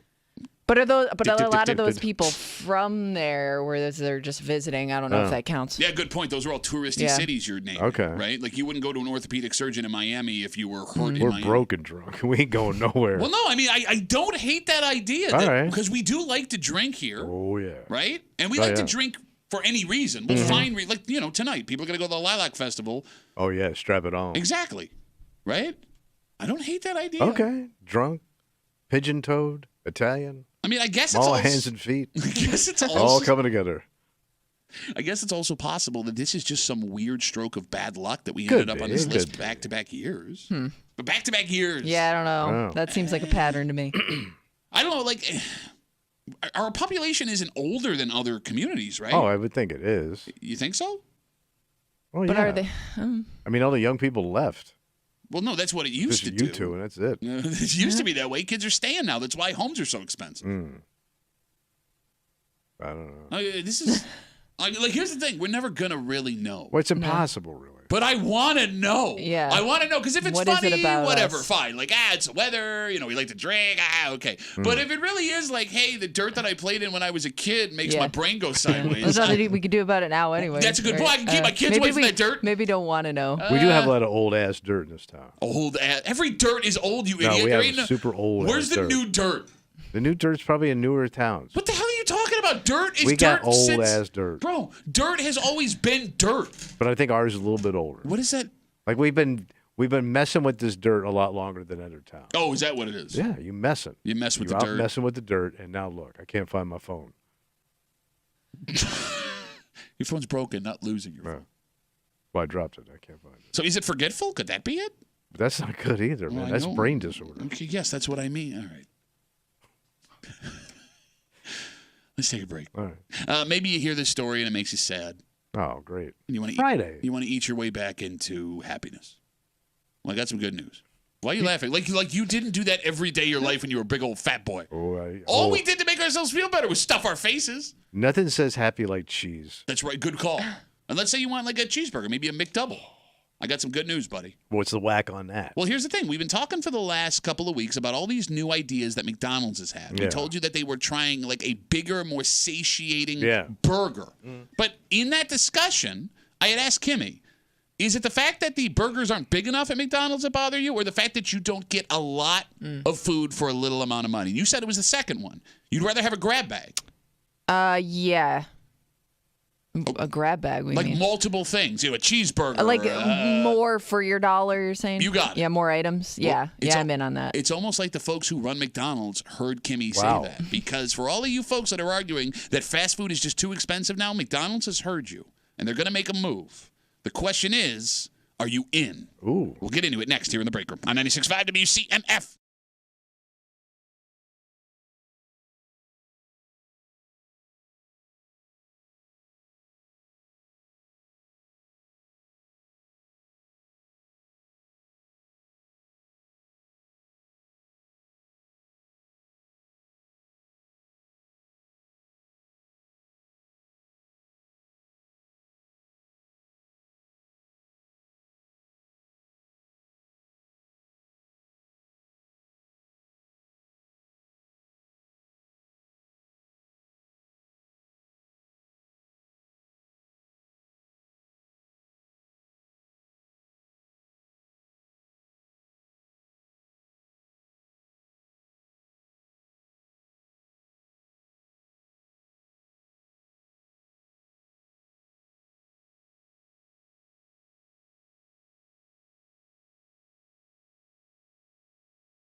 McDonald's heard you.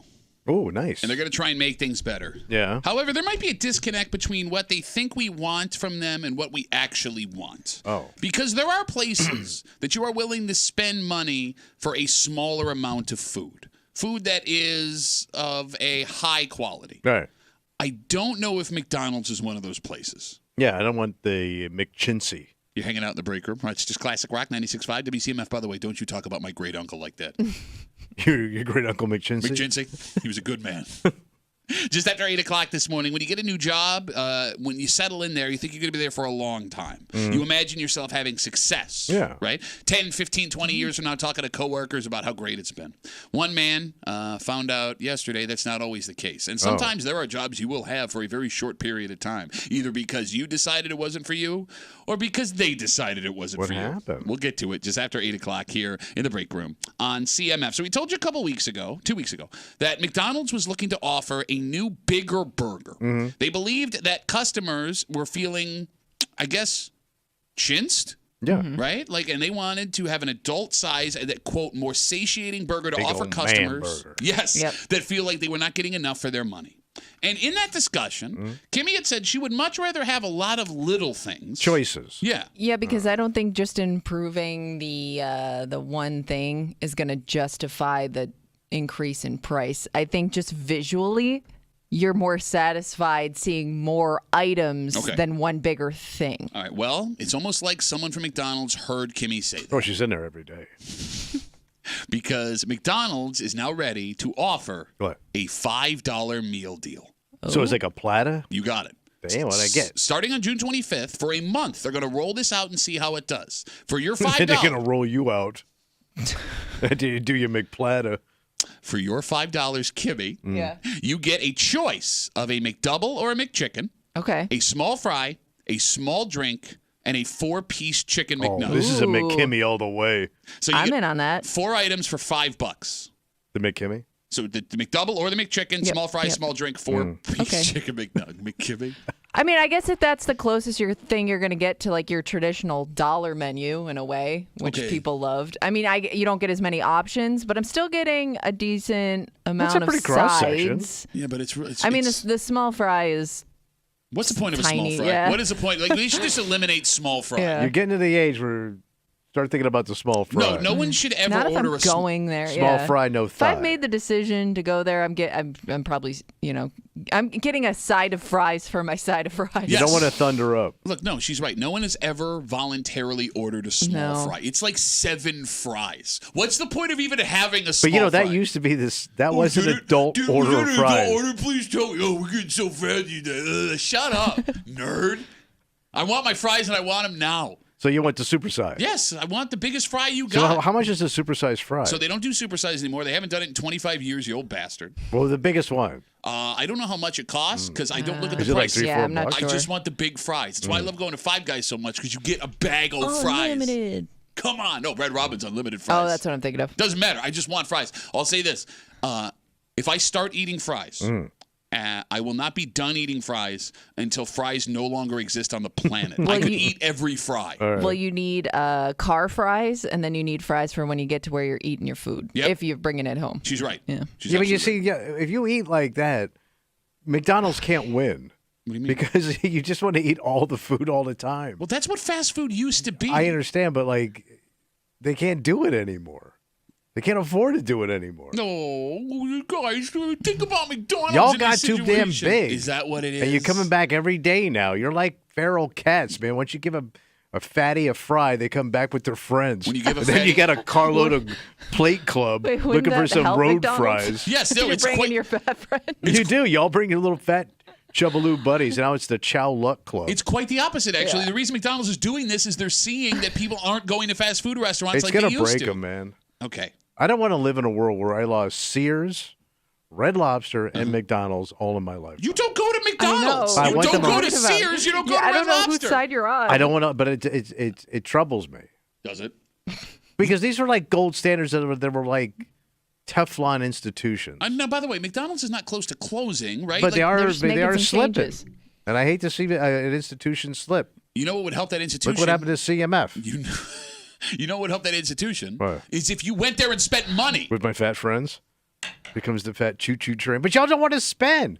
Y'all roll up. You want all this damn food for your tubaloos, but then you can't get to your fat pockets because your hands are too fat.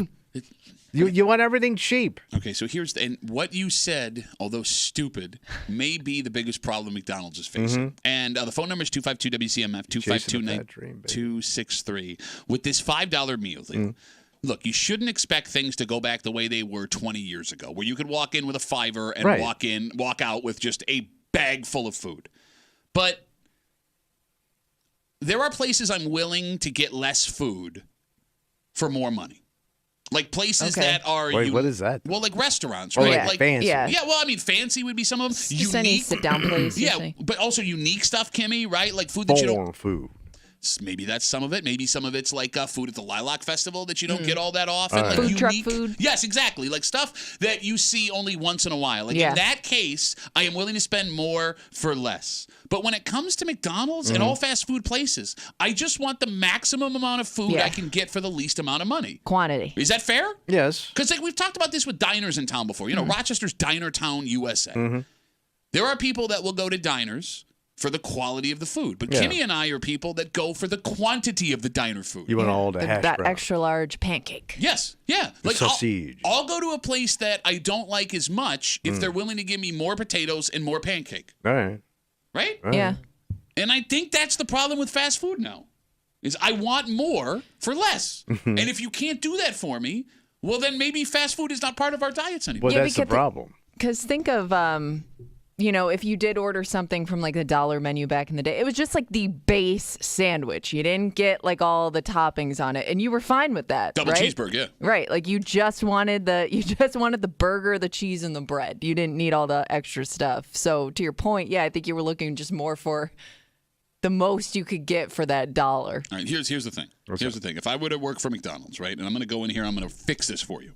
Because, like, the $5 deal here, it's not terrible. You know, McDouble or McChicken, you get the 4-piece chicken McNug, which means I got sauce coming too. Right? I'm going to combo it all anyways. So That's what I'm saying, yeah. And the small drink, if you're sitting there and eating, you can always refill that small drink over and over again. Make it a large fry and I'm in. Okay. Large fry and I'm in. And you can't tell me that's going to bury you, man. It's But they're only going to have to raise the price. No. Figure out a way. You figure it out. Yeah, it's called lose money. Okay, I don't think you're going to lose money. If They're the still price making costs Even if you this just made it a now, medium fry. you want more. Yeah. And I got to keep the price the same. Sure. They lose money. Okay, look, thank you, Financial Tommy. I would like to see what the numbers look like, man, because if you can give me more fries for $5, I'm in negotiation with McDonald's right now. See, this is why you're not Bring a your businessman. lawyer in, your McLawyer. This is why you're not a businessman. You don't know how to negotiate. You already killed our deal right up front because you're like, oh, they can't do that. No. Here's what I want. I want everything you're offering with more fries. You and all your fat friends. Yes, and if you can do that for me, You want to make fatty. I'll give you my $5. All right. Done. Kimmy, can you Google what a large fry at McDonald's costs right now? Because again, $3? I bet you. I bet you it's like, yeah, about that. Because I'm really bad with fast food. I never look at what it costs. Nobody I just did. hand them my card. Because you never needed to, because it was always going to be affordable. But now it's not. And I mean, usually it is you're compared to getting- other things. Usually you're getting it in a combo meal too, so you don't know what the actual cost is of the standalone specific fry. I'll tell you what really. The mighty fry stands alone. Can I tell you what really chaps my ass? $3.69. Okay, $3.69 for a That's large pretty fry. reasonable for a pile of fries. Shut up! It's not. It's. And by the way, both y'all doing pretty well. I think y'all could afford a $3 French fry. Okay, but Jesus if Christ. I'm not saying that I can't afford a. She's high living over here. You living high on the hog. Yeah, just high living all over the place. London traveling. You call Kimmy broke and busted I know, all the I know. time. You said yesterday I looked it's a like. Now joke. I'm doing well. You said yesterday I look like a baseball coach that's sponsored by meth. Yeah.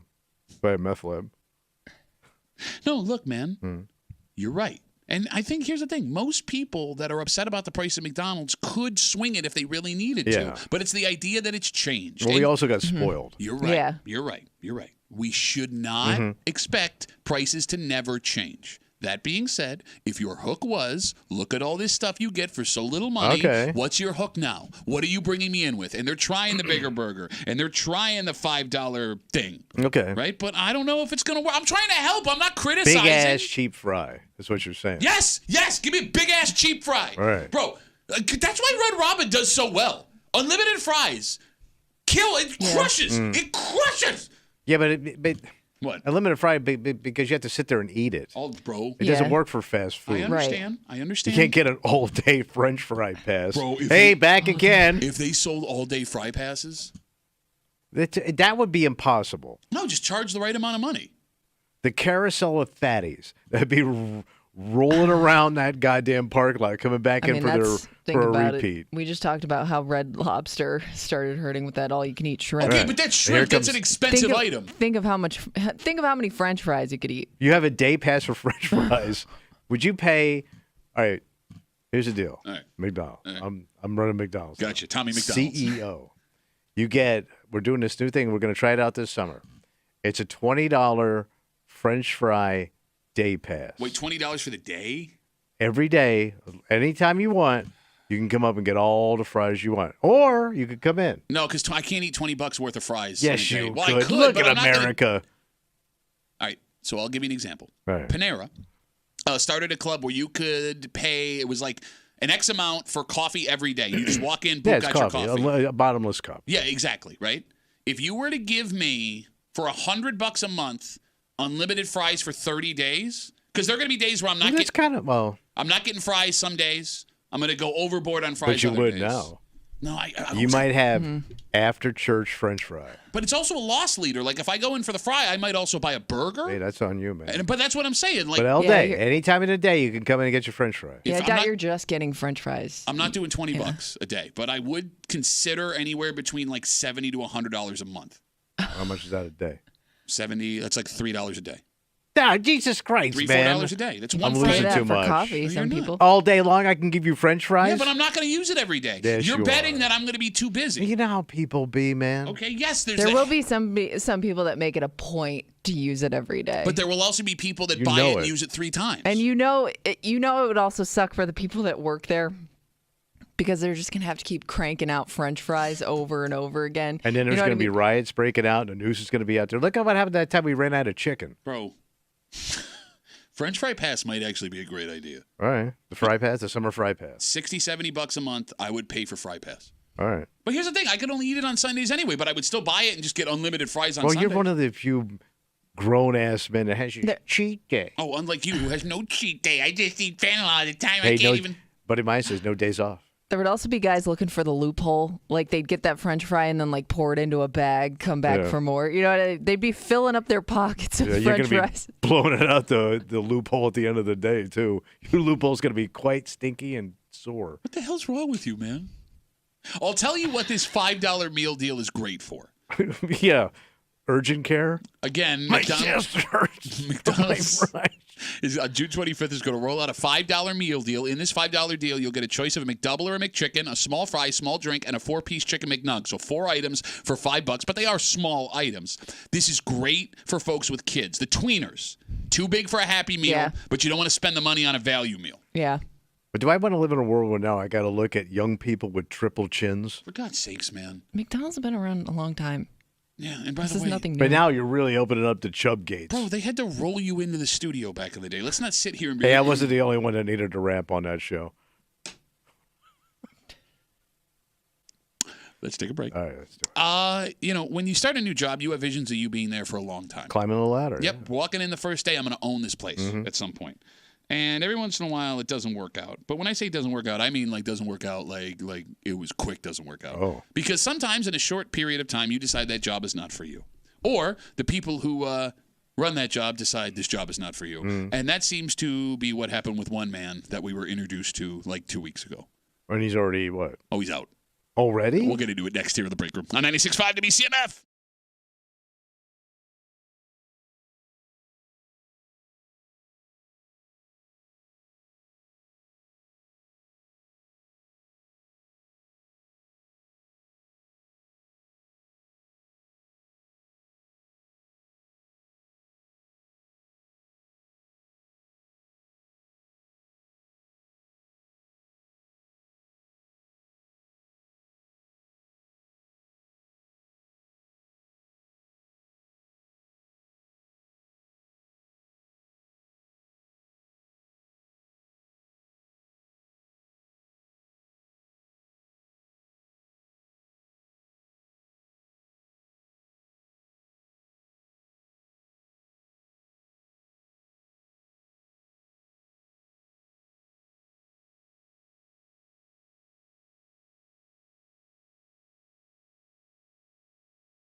Your job is not guaranteed, Tommy. That's right, buddy. And it's not like there's an amount of time a job has to keep you around to see if you're going to work out. That's something one man found out the hard way yesterday. So who got canned? Well, he lost his job in almost record time. Wow. You're hanging out in the break room. Rochester's Classic Rock 96.5. WCMF will jump right into it. Yesterday, your Buffalo Bills made two small moves. They signed safety D. Delaney. He spent last year with the Buccaneers. He'll be a depth safety special teams guy. Okay. But they needed room to sign him. You can only have so many guys on your roster. Who got the boot? That would be wide receiver Quintez Cephas. Do you remember that name? Wait, Quintez Meatballs? We talked about Quintez Cephas like 2 weeks ago when he was signed. Yeah, it's a very unique name. And he was the guy who missed all of last year after being suspended for violating the NFL's gambling rules. So was he the guy who was on the Chiefs? No, he was in Where was he? Detroit. Oh, Yeah. Yeah, he was a Detroit Lion. So he's already out. Yeah, you're thinking of Marquez Meatballs.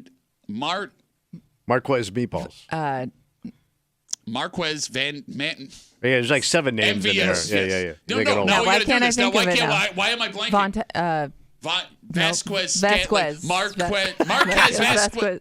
Only the best Stanton. Bills coverage here on CMF. Mark, quack, We'll quack, get it. It's a quack. hard name to Get it. say. It's a hard name to say. So what's funny here is Quintez Cephas, which, by the way, can we sign a receiver whose name's easy to say? Well, you should be used to this all them crazy hockey names. Well, they signed a bunch of new guys that we got to get used to saying. Cephas made it about 2.5 weeks on the Bills roster. He went to mini camp. He never went to an actual practice, And which he's is gone. and it's strange because he's a guy who has several years of NFL experience. It has to be one of the shortest, Kimmy, legitimate signings in Bills history. Yeah, I mean, he didn't even have a chance to get warmed up, really. You know what I mean? I'm sure he didn't even have a place to live yet. So does he get like one puny paycheck or something? I don't Or do know they if have to pay him like for like a whole bunch of stuff? He may get paid for like his signing bonus. I don't even know if they have to pay him at all, to be honest, don't because he know. never made it into training camp. Okay. And it got you, Kim, you saw this story, Yeah. and it got you thinking. What's that? Marquez Valdez. Marquez Van. Valdez. Van Scantling. Think of the accent in Valdez. It had me thinking. I know people who have had really short stints at jobs. Like, what was the shortest amount of time you've ever held a job for? Whether it was you got there and said, this isn't what I thought it was and quit, or you just never showed up, or they, for whatever reason, it was just bad timing. You got cut right away. 252 WCMF, 252-9263, the shortest time you've ever held a job. Because Kimmy brings up two very different scenarios where you walk in and go, you know what, I'm out. Or that job decided, even though you've only been here a minute, we've seen enough. Okay. Have a good rest of the day. Like, I know somebody that's picked up and moved, changed locations for a job, only to be let go like about a month later. Ooh, like they traveled. They cut that branch or whatever. Oh, Damn. they had a place to live and everything? Yeah, well, they were renting, but Oh, my God. yeah. Because, like, here's the thing. Most of the time with the short-term job you have, it has to be you walking out on them. It has to be the majority of the time, right? Yeah, I would think, yeah. Like, hiring people even before the pandemic, it was never an easy thing. It's a process. And there are folks going to work today with people who probably wouldn't work there if bringing in someone new was an easier process. Because it's expensive to bring people in. It's time-consuming. You got to train them. You got to get them all the paperwork and everything else you got to do. And that's best case scenario if they can do the job. Like, sometimes it's easier to just keep the person that sucks than go hire someone new. Yeah, there's a station across the street that does it all the time. Which makes losing your job at the hands of somebody telling you shouldn't be here even more embarrassing. Sure. Like, we're willing to post this job, do interviews again, put someone else through training. That's how much you suck. Kimmy, what was the shortest period of time you ever had a job? If I'm remembering this job correctly, it was a long time ago, but I think I was maybe there for like 2 to 3 months where I was like, because then once you start to get in it, you start to get more responsibilities. And I was like, I don't want to do this anymore. So you bailed. You bailed. So I bailed. Actually, that's pretty long for your shortest job ever, 2 yeah, to 3 months. I don't think I ever. Yeah, that has to be the shortest one I've ever had. You know what's weird? Yeah. For Tommy being such a lazy, King Slack. horrible employee, I am King Slack. every job you've worked at, you've gone long. I had a legitimate retirement package at Winn-Dixie. Oh, I thought you meant the day you walked in the door. Pretty much. I'm done here now. Yeah, I had 4 years on the road, and now 30 years here. So you've never had a job where you worked a week. I've never been fired. Oh, no, my father. My father fired me after 3 months, my summer job, which I thought I was going to get to do through the school year. So my old man was the only person to ever fire me. No, but that makes sense because he knew you're the best. Yeah, but he was kind of firing himself, too. Like, that is bananas to me. Because, look, I love you. You're my friend. I love you. I love you. Everybody listening, they love you. Here it comes. No, but you suck at being... Bend over, Tommy. You suck at doing a job. Is that a fair statement? You're not a good employee. You don't go to meetings. You tell everyone else they suck. You steal everything that's not nailed down. Yeah. Well, somebody's got to do it. You just make up rules for places you work that aren't real. And you've never been fired, with the exception of your dad. Yeah. 30 years here, 15 years at Winn-Dixie. You know where I belong? Washington. Yeah. I go right to the top. You're not lying. Senator Muley. I would be one of those heavy-duty, committees that's really hard to get on. Like the Intelligence Committee or the Armed Forces Committee. 252 WCMF, 252-9263. With Bills wide receiver Quintez Cephas being cut after 2 weeks at Orchard Park, went through minicamp, never had a practice. The shortest amount of time you ever spent at a job. Let's talk to Devin. Hello, Devin. You're on CMF. Hey guys. What up? So the shortest shift I worked was one evening at PF Chains. I was a dishwasher. I worked there one night, and they closed at like 10 o'clock, and I was there till like 12:30, and I was like, screw this, I'm out. Wait, why did you quit after one night? It sucks. Because they made me stay 2.5 hours after they closed. So I was like, yep, this is not for me. I bet you dishwasher has like the number one turnover. Dishes. Non-stop dishes at the restaurant, Devin? Yeah, dish. You wouldn't believe how many dishes are at PF Chains. It's actually a pretty big restaurant. It's a lot of dish. Devin, how old were you when this happened? 22. Wait, you weren't even like a 16-year-old kid? Look, I understand, like a 16, 17, 18-year-old kid having this take. Devin, past drinking age, you should have understood what you were getting yourself into here. Nah, man, it's too much dish. I mean, I worked at a restaurant I worked at a restaurant for like 2 years as a dishwasher, and I never did that much dish. Okay, I know. Okay, you keep calling it a verb, do it dish. But wait, man, you worked in a restaurant for 2 years and you never got above dishwasher? No. All right. Just dishwasher. All right. Devin, what do you do now, buddy? I do a lot. I work for a union. I'm a landscaper. I do everything. All right. No dishes, though. No dishes. All right, Devin, thanks for the call, buddy. Have a good rest of the day. But I bet you jobs like that have to have high turnover because it's such a grimy, grueling job. You're right. And you're at the bottom. You're right, but I would understand bailing on that job on the first day if you've never done it before. He had experience doing it. That is true. Oh, it sucks. I hate it. Because I told you, in the grocery business, unloading trucks were brutal, especially in the South. It's hotter as hell, right? Yeah. So we always knew when somebody was walking because they were always going to go up front and buy some smokes, and they were gone. We had guys that had punched in and quit. They just went home. And then they would come back because you get a check. Sure, you've been there a couple hours. And, the manager had to punch you out because you're gone. The guy didn't show up. And then the guy would come in for a check that was like $11. 252 WCMF. We're talking about the shortest amount of time you ever worked a job, whether you got fired or you quit. So, Kimmy, you quit yours after 2-3 months. Yeah. Your father fired you after 3. Right. I have a 1-week job experience. Oh, the vacuum? Yep, selling vacuum cleaners door to door. I Well, couldn't no, do it's it. a brutal job. I quit. So that's not including? Is that including like training? Okay, and I'm things sorry. like So that? then in that way, it was 8 total days. But Okay. but All right. boots on the ground. Yeah. 5 days. It was brutal. Yeah. Yeah, 5 days out in the wild. I could trying to not. sell. I can't. First of all, I can't sell crap. Yeah, I know. I listen to this show, man. You like coffee? You just drink it. Shut up. Go on. Do it. You want to drive a car? I don't care. Time you late. You just do it. No, I found out I can't sell crap either. Yeah. I thought I would be a good salesman. I was terrible at it. So my old man and your old man, very outgoing, fun guys. Yeah. Like your old man could talk me into buying something. I don't know. He tried that pyramid scheme, and it didn't work out well. Nobody wanted long distance for some reason, even with the little chocolate donuts he laid out on the table during the presentation. Well, it's hard to have a hole in the roof of a pyramid. 252 WCMF 252-9263. Let's talk to Pete. Hey, Petey, what's going on, buddy? Hey, so mine was about 2 months. So right after college, I went to school for building trades at Alfred. Okay. was working for at the time. He was only in town for 6 months out of the year. Then he went to Florida for 6 months.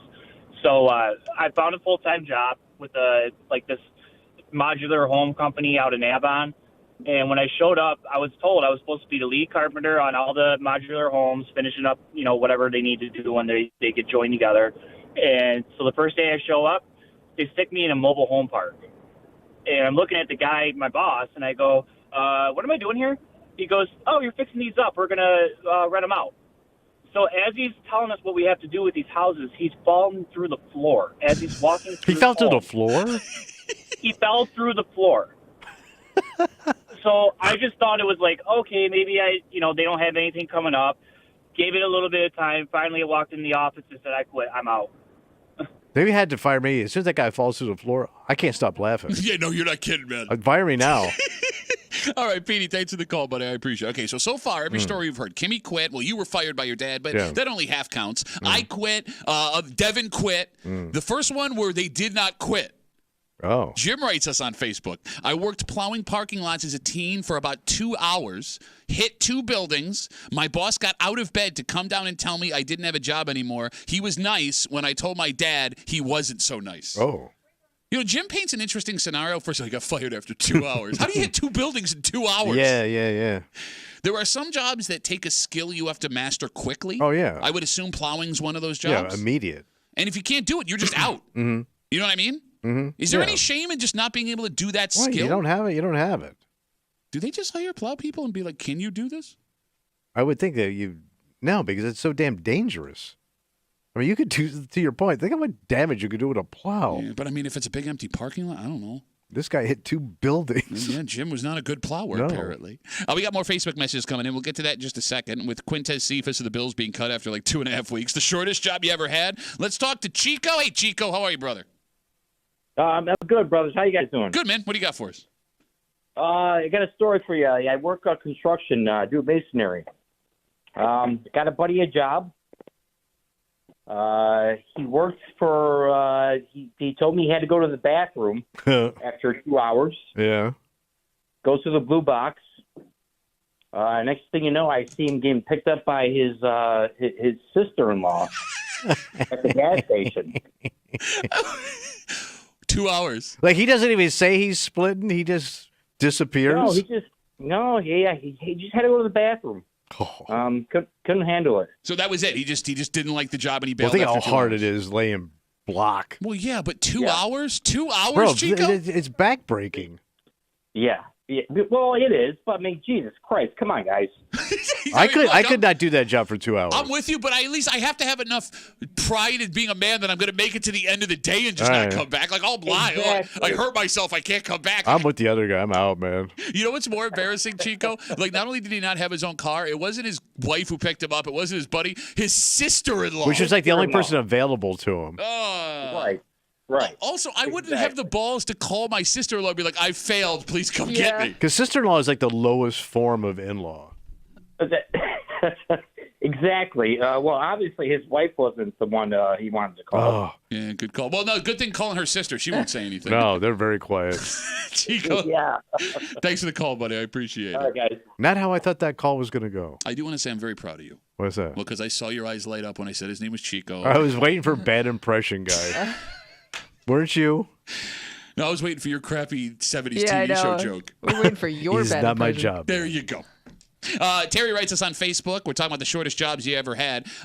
Terry says, I got a job as a cook at a restaurant 2 days before they were closed for not paying their taxes. They never reopened. I spent money on shoes and a uniform to work there, money I never got back. Oh, that sucks. You don't think about new job expenses? Yeah. Okay, like Chico with the guy that was laying brick. Yeah. You probably had to go out and buy boots. Maybe there's things you and needed. Yeah, gloves. for Right? sure. tools, things you may need. Yeah. You know, it's funny. Even if you hate a job, like and it's not for you, if you spend money, that may keep you longer than you yeah, want. I feel you like got a you little money. invested. You got to make the most out of it. At least make the money back to pay for the stuff that you bought for the job. Yeah. True. 252 WCMF. Let's take one more. Let's go with Scott. He's got the last word on CMF. Hey, Scotty. How are you, buddy? Good morning. Good morning. How are you? Good. Good. So when I was a teenager, the shortest job I ever had, I worked at McCurdy's. I was in between jobs. It was around Christmas. I had a girlfriend, and I wanted to, make ends meet. So I got a bet job you at did. McCurdy's vacuuming floors. And my brother came in there and visited me. He was laughing at me because, what are you here, McCurdy's, right? And that was the shortest job I ever had. But I had to, right? I was forced to, pretty much. How long were you there for? I'm going to work about 2.5 weeks, 3 weeks, just before Christmas. Okay, but you only quit because they were laughing at you for vacuuming floors at McCurdy's? Oh, no. I got a better job. I opened up my own business, General Salvage Flooring. And, it was different, turned everything right around. All right, well, but that's my shortest job. I'm proud of you. I'm proud of you, Scotty. Thanks for the call, Thank buddy. you. Hey, 1 second, one quick. So I'm opening up the Native Hayes cannabis dispensary. First one, Native American-owned dispensary in the Madison, New York, in the Rochester area here. Right. Yeah. And the floors are going to be super clean based on your experience. Yeah, they are. Oh, they are. It's dope. All right, Scotty, thanks for the call, buddy. Have a good rest of the day. But you got a better job in 3 weeks. Yeah. This guy hit 2 buildings. Chico's buddy tried to take a dump at his sister-in-law. By the way, I got this business I'm opening up. Yeah, buddy of mine's going to be over at Boot Barn. All right, let's take a break. If you can't find a job, sometimes you go into a life of crime. Oh, sure. The question in this next story is, was a crime actually committed? Because here's the thing. If the allegations are true, there is crime. But this crime may have come from the frustration of being accused of not committing the crime he was accused of in the first place. That doesn't make any sense. I'm going to make it make sense. All right. And we'll get to it next here in the break room on 96.5 WCMF.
There is this idea that every criminal is dumb.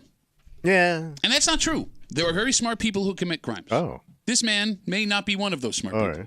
Because of all the ways you could have tried to pull off this heist, if he's guilty, this excuse was strange. However, this could also be a case of a man that never intended to commit a crime at all.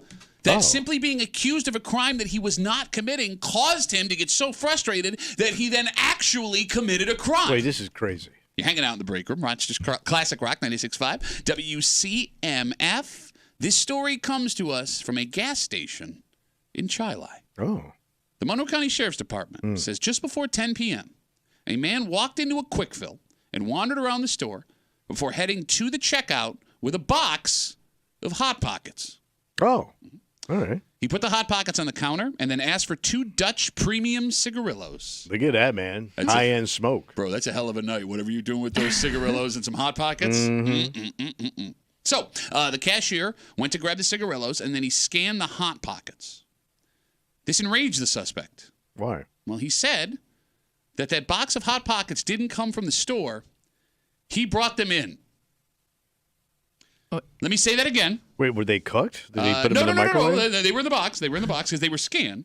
This man at the gas station argued he brought that box of Hot Pockets from home. Okay. And walked into the store with them. Yes. To come in and buy his cigar. Cigarillos, yes. But he had already walked around the store while carrying the Hot Pockets, according to the man. Maybe he took that pocket thing too far. Okay. They could have also been emotional support Hot Pockets. Okay. Right? I brought these Hot Pockets from home. We're not done. All right. So the cashier then asked for ID for the cigars. The suspect said he did not have any.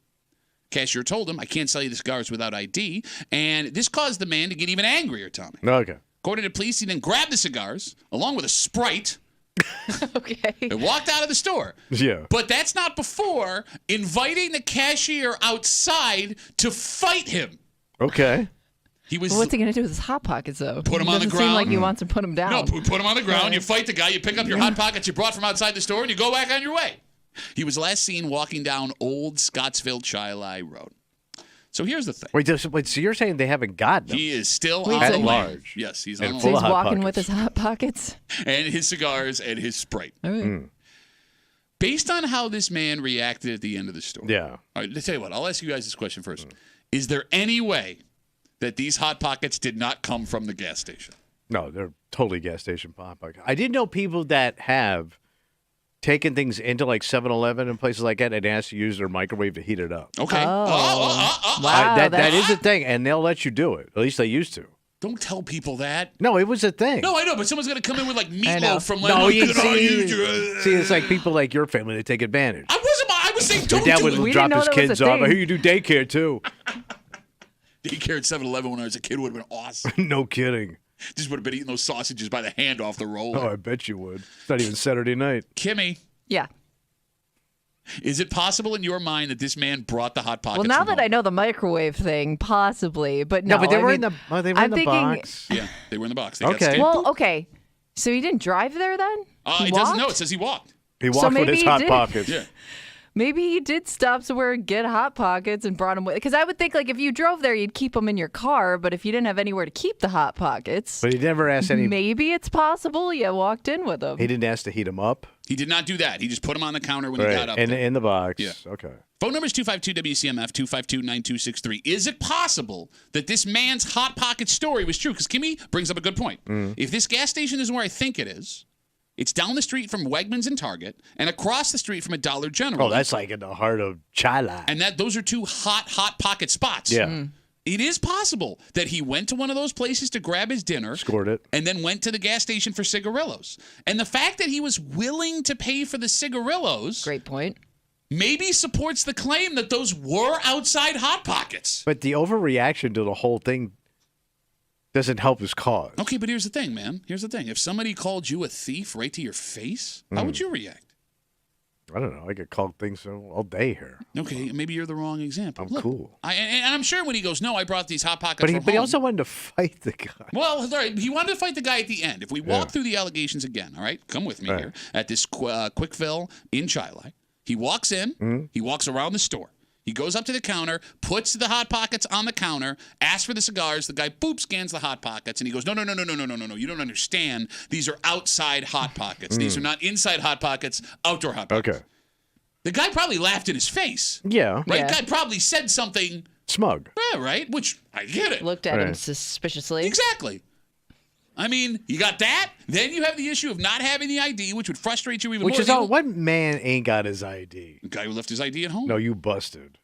Oh, I could see If a you guy... walk up to Wait. if you walk up to the convenience store with no ID, you are about as bottom as it gets. We told a story. Mm-hmm. Well, he wasn't driving. Which also makes you busted, man. You got no wheel, no ID. Do you carry your ID with you when you go walk on the canal with the dog? I always have my wallet on. Oh, is that just in case like you fall and can't get up and they need to identify you? You should always have your ID See, I with could you. see Why a is there guy a like lizard you floating in the Erie Canal? Oh my God, he's got his wallet on him. I could see a guy like you. Oh, what is that? Excuse me, hold on. Let me I'm sit not gonna like throw you in the canal. William F. Buckley over here. She has no idea who that is. Of course she doesn't. She has Unless no you idea who that is. You're Please old. explain it to me. I'm not old. Let me use a William F. Buckley I could reference. see you walking into a place where you know that you're going to need your ID to buy booze or a cigar or whatever, but thinking, like, they're not going to ID me. Look at the way I look. I'm old enough. And then getting pissed when they still say, I need your ID, sir. Like, it's just policy. What do you mean? Look at me. I'm over 21. You wouldn't get pissed if somebody asked for your ID?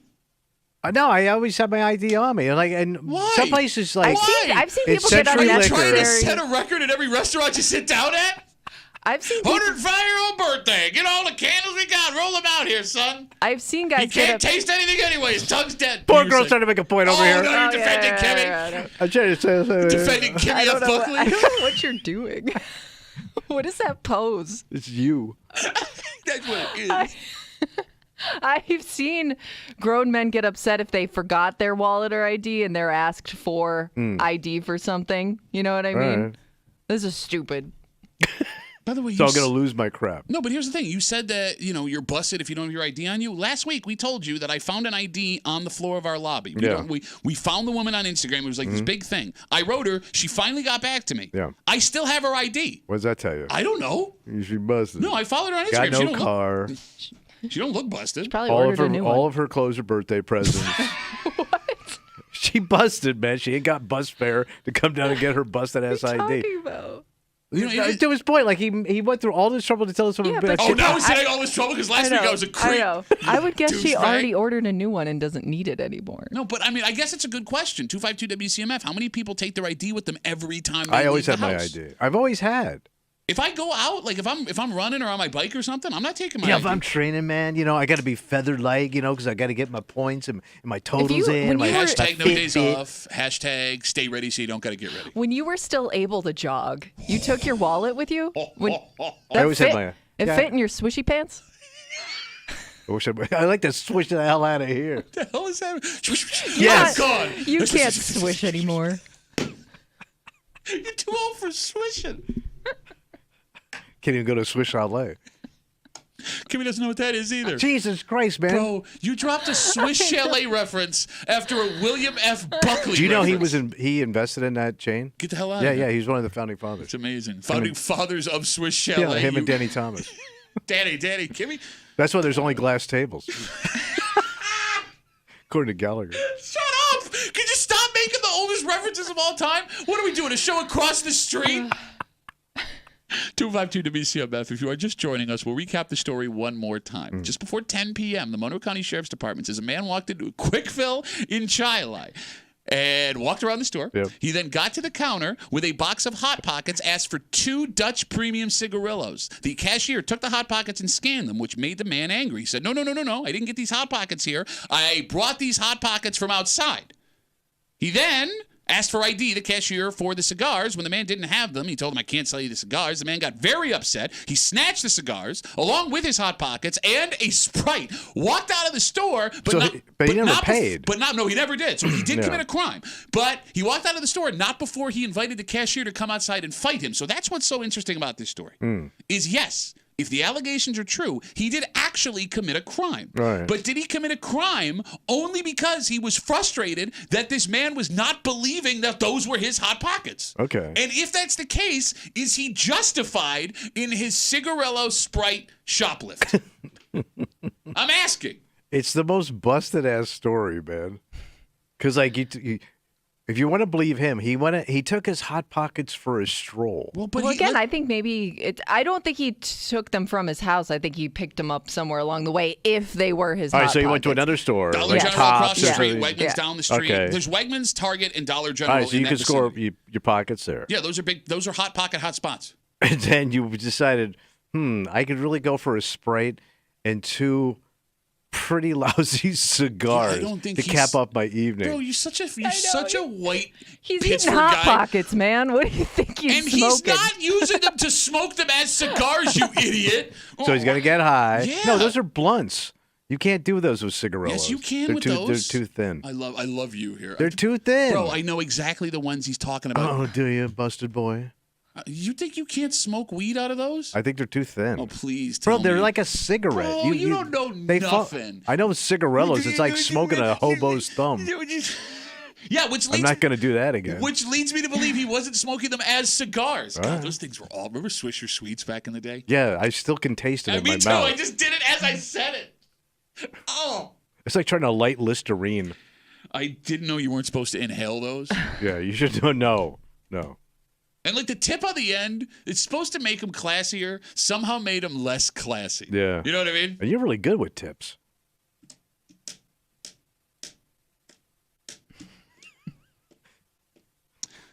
So the more we have this discussion, the more that I think this man really did bring the Hot Pockets. No, from there's outside. no way, man. I'm not jiving this I don't know. Hot I think Pocket he may thing. have been taking a stroll and running some errands along the way. Shoplifting. I have one final piece of evidence All that right. I think plays in the favor of these being outside Hot Pockets. Right. Authorities say he grabbed the cigars and the Sprite along with the questionable Hot Pockets and invited the man outside to fight, the worker. That's not something a man who believes he was in the wrong and was stealing I'm something going to would stick do. around after I steal these Hot Pockets. Thank you. I mean, if he was planning on stealing the whole time, you would want to get your ass right out of there. And fighting the gas station worker not only keeps you in that area longer, anyone driving by that area is going to see a fist fight and call the cops, right? Yeah, but it's chai lai. It's 10 o'clock. Don't you see that all night around No, that town? bro, I love what you think of chai lai versus know. what chai lai actually is. There's probably some chai lai that are rough. No, there aren't. There's not a single. Where? Name Really? it. Name it. Over there. Where? Over there. Name one road in Chai You know Lai. that joint. Name one road in Chai Lai. Chai lai Road. It's Chai Lai Ave, you idiot. You were Wait, they literally. changed it? It was literally right in front of you, and you tripped Wait, they over it. changed the chai? Yeah, they did chai. Don't you dare. Don't you dare start. do this. No, the chai can get rough. That's why they call it chai rock.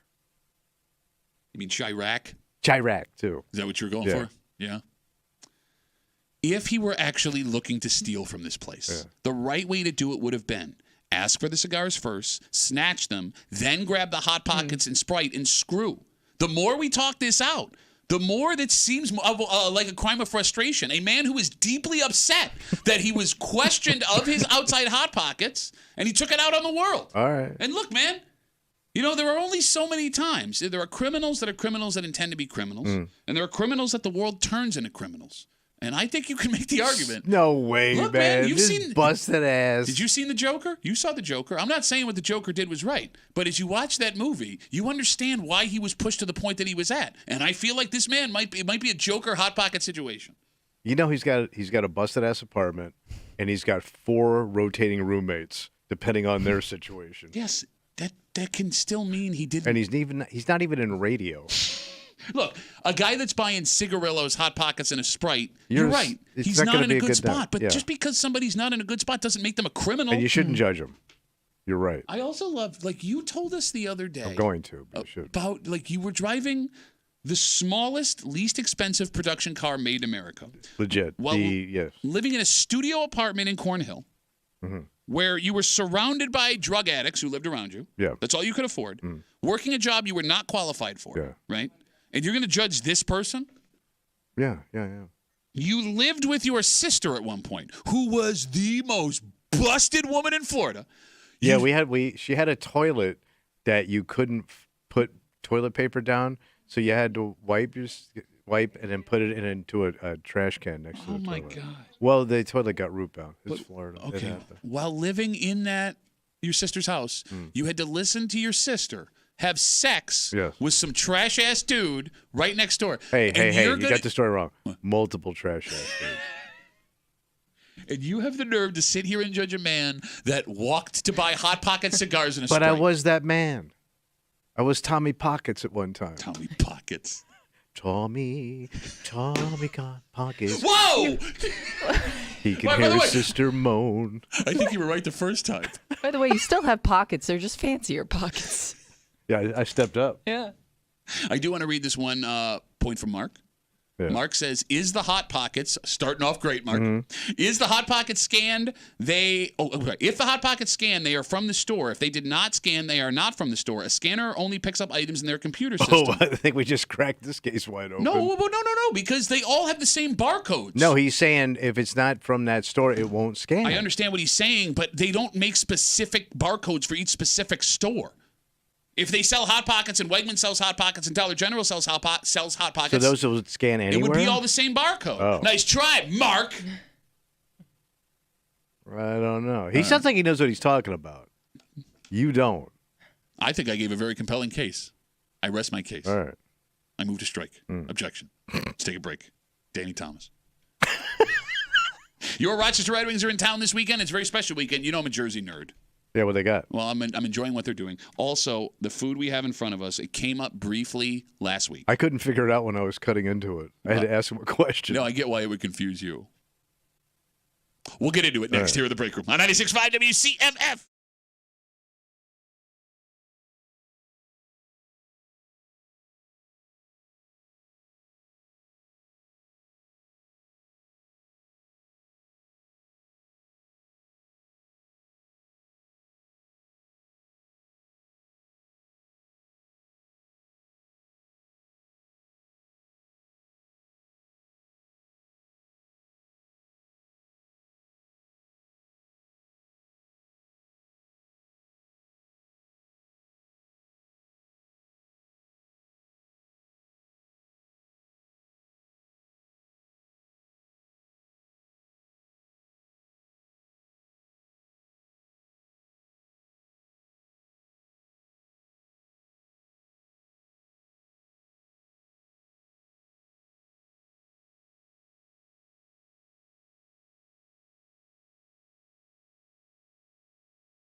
Man, it's a busy weekend this weekend in Rochester. What's going on? Right? You got, first of all, really cool guy hanging out at Boot Barn in Greece from noon to 2 on Sunday. We'll talk about that later. You got the Lilac Festival. Oh, yeah. And you got baseball. But here's the thing. You got to choose this weekend between baseball and lilacs. What if I told you you don't have to? What do you mean? You're hanging out in the break room. Rochester's Classic Rock 96.5. WCMF. We are being joined by our good buddy, general manager of the Rochester Red Wings, Mr. Dan Mason. Mace, how's it going, buddy? Good morning, guys. Okay, before we get into this weekend, you bring us food every week, and we love you for it. And this came up last time you were here, and I am so excited. If you're watching the live stream on YouTube or Twitch, I am holding, what am I holding, Mace? You're holding a pizza dog. So it is a Zweigel's Red Hot Pop Open. Oh, it smells so good. All right? So you had, right there alone. Yeah. That's good enough. You're right. But no. We wrap it in pepperoni. We wrap it in mozzarella. And then we wrap it some more with pizza dough. And then you have a little marinara dipping sauce. Now, my mouth is it's like a faucet just turned on in my mouth. All right, so I haven't tried it. We're going to marinara. Are we ready? Yeah, It's go happening. Could you This look is happening. the other way? It's gonna. No, go ahead. Enjoy it. Get in there. Yeah, get in there. Oh my gosh, he's not gonna be. Just That's like gonna your take mama. Oh, no. That's what she That's said. gonna take you a solid 60 seconds. To chew. Well, that would beat the old family record. I'm trying to chew. I know. I told you. That's so good. Took too big of a bite. Well, I want to make sure I got some of the crust on it. You eat like an anaconda. You wanted to get a little bit of everything. Oh, they do. That is amazing. It is really good. Is this an everyday thing yet? Not yet. It is a special that we make available. So we had it 2 weeks ago. Oh, my God. And it sold out before the game ever started. Man, how many Tonys did you have at the park? Did you try any? Yeah, I did. Oh, no, you didn't, you bitch. Show it to me. Where is it? He did. No, he did. I bet saw. He him. took a snap He out goes, of it. oh, that's spicy. Did you do any of the crust, or did you just do hot dog? Oh, I don't know. I didn't see. I just cut into the dog, but I was cutting into the dog. You're such a sissy. I didn't realize it was wrapped in pepperoni. I was trying to figure out what was wrong with the hot dog. It's good.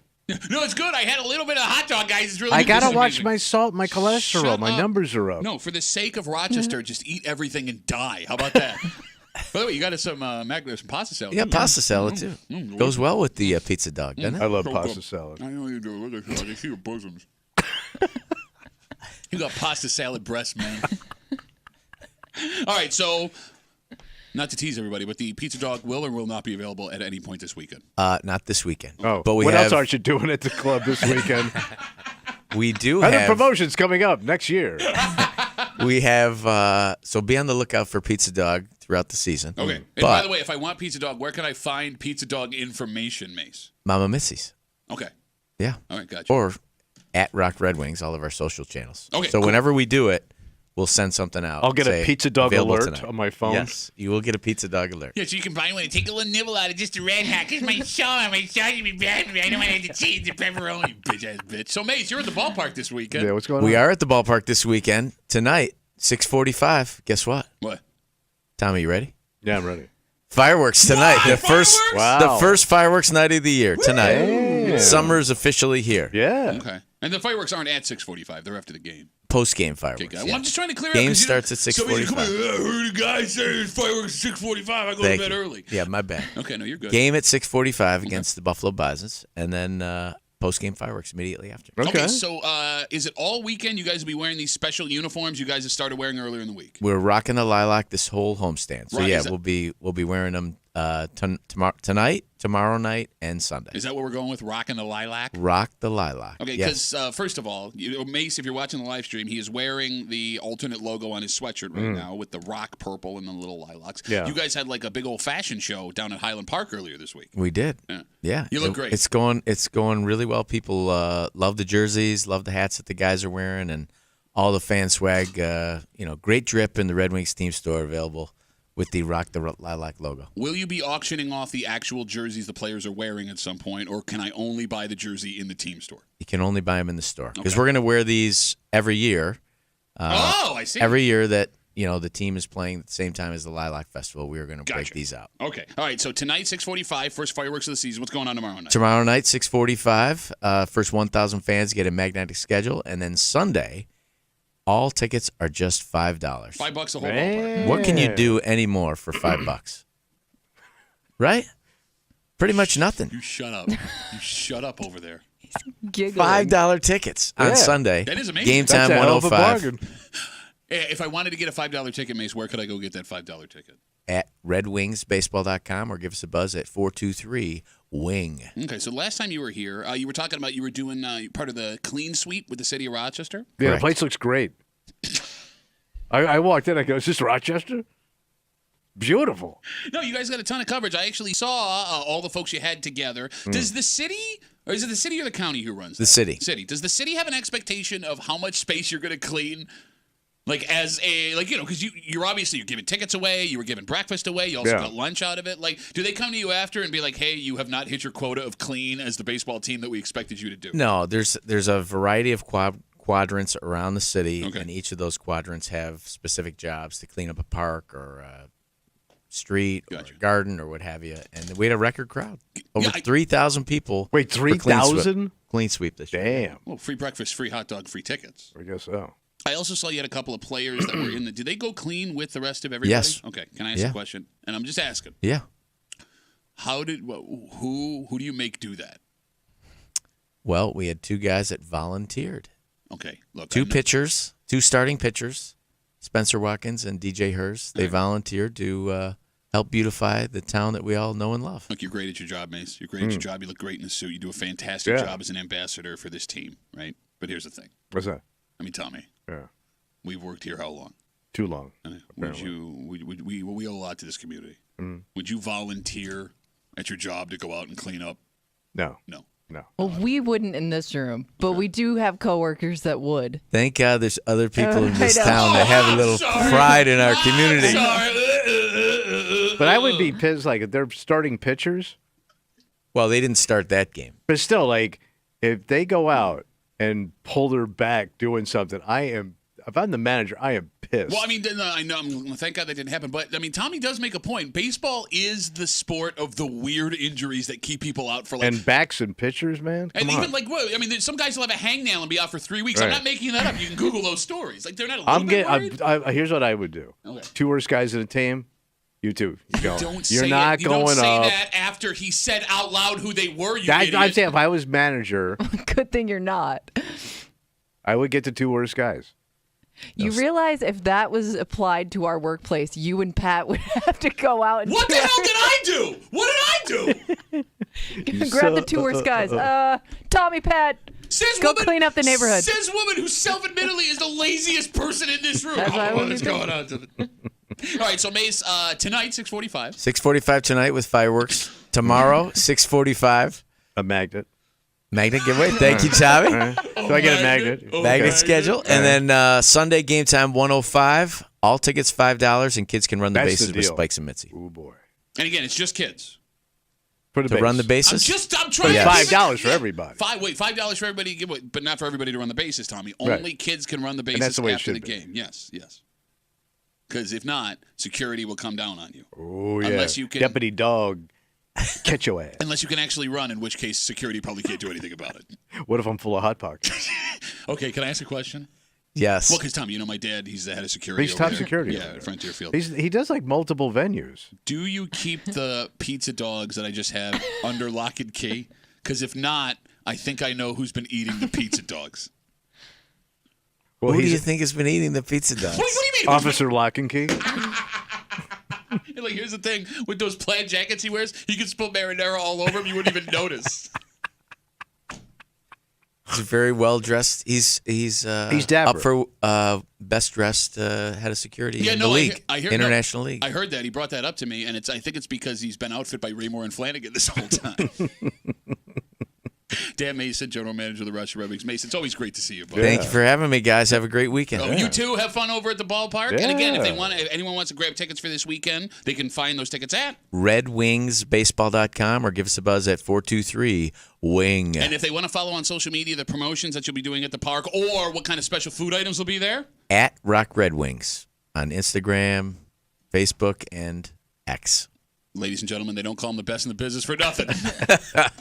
Dan Mason of the Wings. Kimmy, we're just talking about charity. Yeah. Right? Going out and cleaning up the community, it's the right thing to do. Mace is right? Like, there are people that actually care. What? You could also use your money to make that work. Oh, to make a donation. Yeah, and Kimmy's a kind person. Even though she's more like you, if she gets stuck in a situation, sometimes she has to donate. Yeah, but she also I can't say is- no to somebody's face. But she's Queen Chintz. Well, she is, and that actually brings up the situation she's in right now. Who she because- chintz. Well, once you do, you're stuck. Can you no longer do? Oh. And we'll get into it next here at the break room on 96.5 WCMF.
Charity's a good thing, Tommy. Oh, yeah. It helps people. And you want to help. You want to help.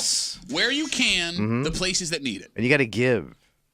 But there can be an exception, and not just from the charity, but the people attached. All right. And that is someone in this room wondering, once you do that good deed, do you have to keep doing that good deed? Oh, like it's like you got to keep re-upping? You're hanging out in the break room. Rochester's Classic Rock 96.5 WCMF. Let's say you're looking for a place that sells quality workwear, Western wear. Well, I got to get my boot on. And you're on the west side. Mm-hmm. I got some great news. Might go out and do some boot scooting this weekend, buddy. Boot Barn is now open in Greece. They got their grand opening event on Sunday from noon to 2. And not only can you save $20 on select workwear and work boots, not only can you save up to 20% on select clothing items. Well, that is some heel-to-toe, do-si-do, son. You can hang out with a super cool, bearded, southwestern kind of guy. I know what I'm going to do with that heel. I'll be hanging out at Boot Barn Sunday from noon to 2 in Greece. Boot Barn offers the broadest selection of leatherwork and cowboy boots, durable, comfortable jeans, clothing, workwear, and Western fashion. Now open in Greece off West Ridge Road in the Compson Square Shopping Plaza. Boot Barn, come hang out with me. Noon to 2 Sunday, Greece, Boot Barn. Boot Barn. Oh, yeah. We'll see you at Boot Barn Sunday, noon to 2 in Greece with your friends from CMF. So, Kimmy. Yeah, what happened? Well, she's the givingest of all of us. Which ain't saying much. No, it's, come on. Hey, you know, that's saying much for you. I give. What do you give? When's the last time you He gave? gives my taxes. blank gift cards. No, seriously, can you name me the last time you gave to charity? Wegmans. I rounded up to change. That doesn't count. It's charity. I'm talking about like individual, like somebody needed something and you... Like I gave it like to an individual? Yeah. Or like a Or just, group they were collective raising thing. for, right? Girl Scouts? I bought the cookies. That's not charity, you got cookies. Oh, then 0. Okay. I'm over. Kimmy, sometimes you get stuck with friends and family members, right? Yeah.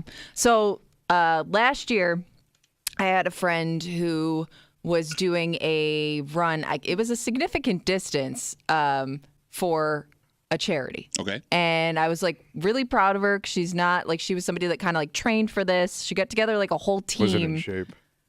No, like she just, I mean, it would be hard for anybody to run that much. Very tough. Very tough. I got you.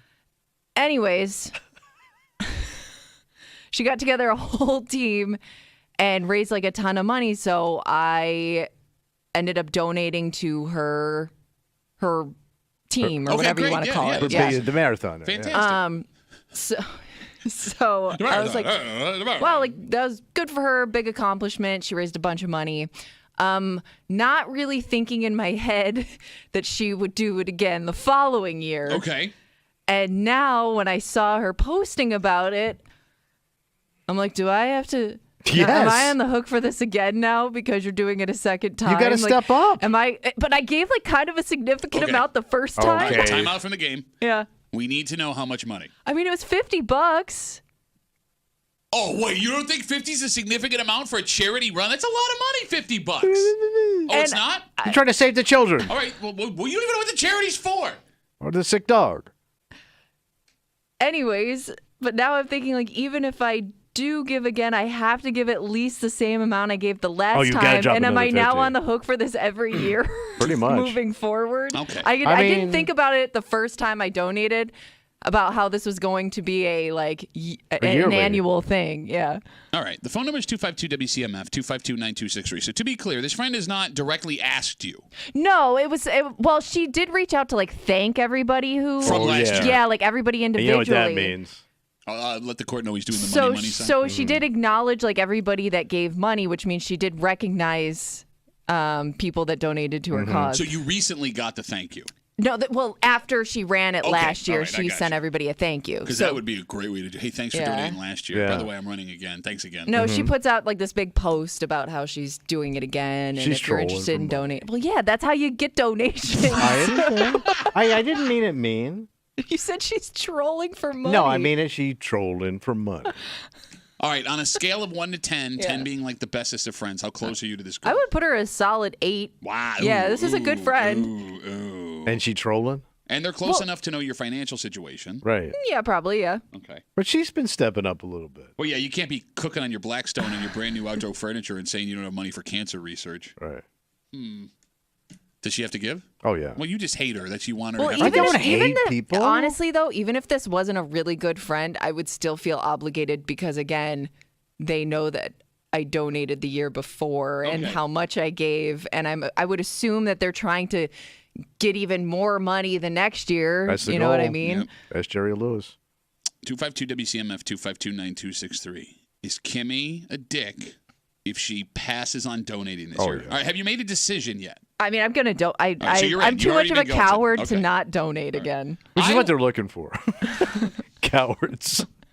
I would make the argument, the closer you are with the person, Yeah. the less obligated you are to donate. I don't know. Yes. How does Because- that work? Yeah, The closer, you're more obligated. Yeah. If your brother was 'Cause I have doing to see something, that person. Oh, and no, you- I could look at my brother and be like, I gave you $50 last year. I'm not giving you money this year. I don't think that That's if a you're dick move, man. Because first of all, maybe your brother, because you have such a weird relationship with him as a older brother, which means you're a bully. Oh, no. But you wouldn't do that to your sister. No, I would. I would look at my sister and be like, I gave you $50 last year. I'm not giving you money this year. I would look at you and say, I gave you $50 last year. Little brother syndrome. Oh, no. Oh, no. Nobody likes me. I think you got to give. It makes you look so cheap. Yeah, but this... I think it's easier to say no to a family member, to your point, because I don't really care if they're judging me, than it would be a friend or a coworker. Even a friend. Okay, coworker is where it gets dicey. And I would make the argument that the further outside your close-knit group, the more obligated you are to spend, because you can't look at that person and be directly straight honest with them. You have to keep giving, because that person could also talk behind your back that's less close to you, and that's an easy way to blow up your reputation at work or amongst other friends. But what if the whole family's donating? Okay, well, then you Like don't everybody's in, but you're not. You're going to be that money. one. You don't need my money. Oh, man. I can't do it. You never donate anything. Well, I never initiate. That's what I mean. So I never put my foot in the pool. I mean, Kimmy, is there an excuse you could give? No, what? And you'd have to go out of your way to give that excuse. You know what I mean? Hey, I'm not. You're poor. You have to go out of your way to tell them you're not donating this But you'd year. have to say you're poor. But I don't even know if I'd want it, or do I just not do it and maybe just hope that they don't say anything and we just don't talk about it? I would do the second one. Poor? But if you're concerned about how they think, I would say shoot a text. Listen, I'm really sorry. There's nothing I can do this year. I would love to, but Or I'm donating less. I don't know. I'm just gonna donate them. Okay. I can't not do it. So you're going to be $100 I'm deep. stuck now. You'll be 100 bills deep in 2 years on this. Yeah, it'll be like I said. As long as she does it, I'm gonna probably have to donate to the cause. All right, 252-WCMF, 252-9263. When you end up in situations like this, Tommy, are you donating for the cause or are you donating for the sake of the friendship? Oh, just a look. So Purely the optics. So it's the friendship, And right? and when I donate, and I have donated, and you know this, I make sure my name is on that. Because, some people put anonymous. No, I want my name up there. So we got in this argument because they were raising money for someone who works here. Yeah. And you went out and put your name on it, and I put anonymous. Right. And that was the scummiest thing you could have done. Stick around. No, seriously. That's scummy. Look Well, they at give you the me. option. Well, yeah. I hit scum. Because I know how everybody thinks. And I want to be known that, hey, I do give. And I give good. No, but you don't give. And I anonymously donated more than you did with your name on it. I stepped up. I mean, Tommy's right here. If you do start with the anonymous donation, that way you can either do it or not do it, and no one's going to know if it's you or not.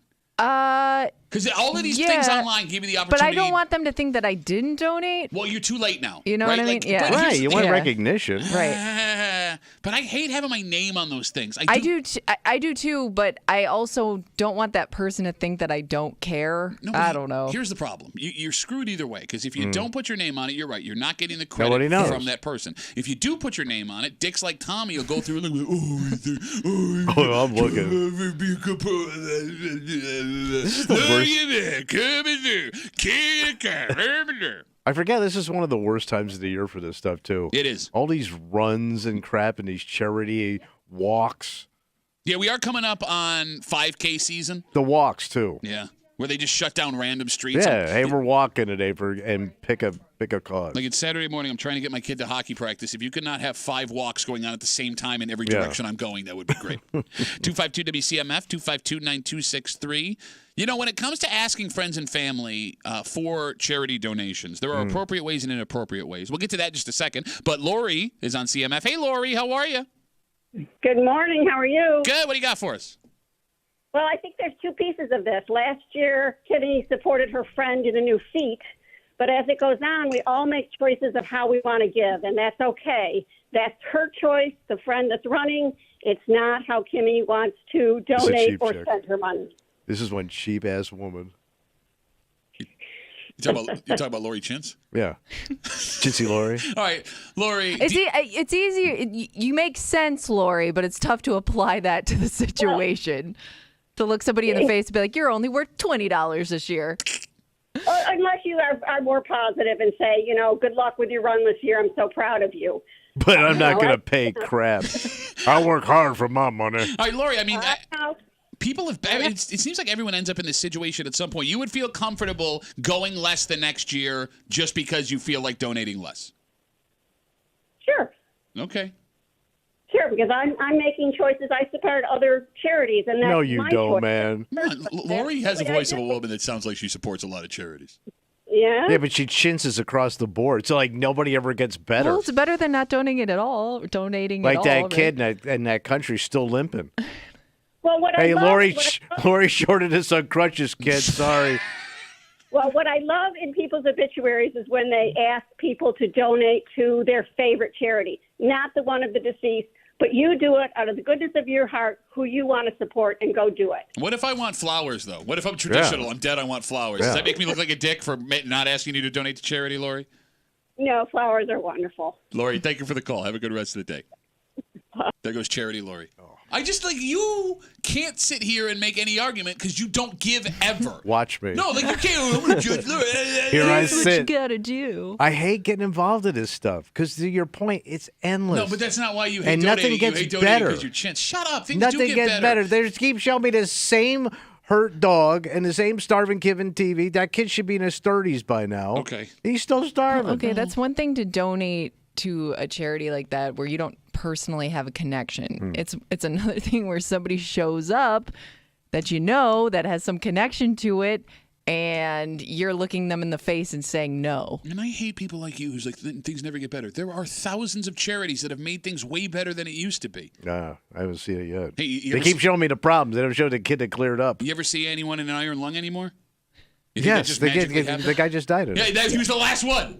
And that wasn't charity, man. That was like medical research from the government. See, Tommy does this thing where not only will he not donate, but he's going to tell you why that person doesn't deserve the money. Yeah, man, in all your luck, by the way. You doubled down on not donating by saying, they don't really need it anyways. You know what I love about this building? Everybody's so out of shape here, nobody can even walk. So nobody bothers us for charity, nothing.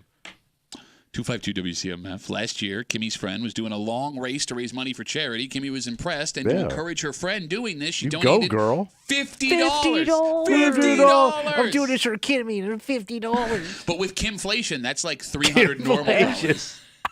This year, the woman puts up again that she's doing the race, and Kimmy, although she does not want to donate the $50, I got to pony up again. she feels obligated. Yeah. And the question is, once you do it once, do you have to keep doing it over and over again? All right, the ways that people ask for these charity donations, right? Like the most common from friends and family is social media. Yeah. But it's also very low pressure.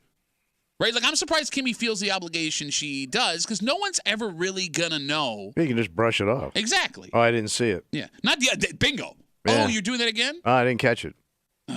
Putting down some sort of sheet or packet at a workplace, because you see that. Oh, like a sign up? Is that inappropriate? Hey, I didn't see it. Yes, it is. Why is it inappropriate? It's taken away from company time. In the break room. In the break room.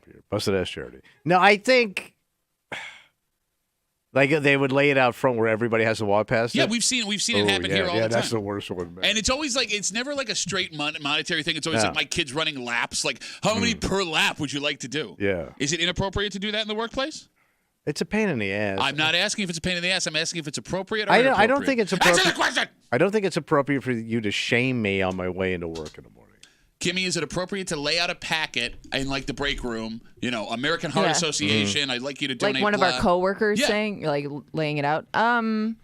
No, because you're kind of just setting it there and letting us do what we want with it, right? You're not like making a pitch. No, yeah. but that's right. But face to face, I know if you did it with the packet. Everyone at work can look down the packet and see who signed up and who didn't. Oh, I see what you're saying. Like, okay, yeah, that's tough. Can I put my name down and not do anything?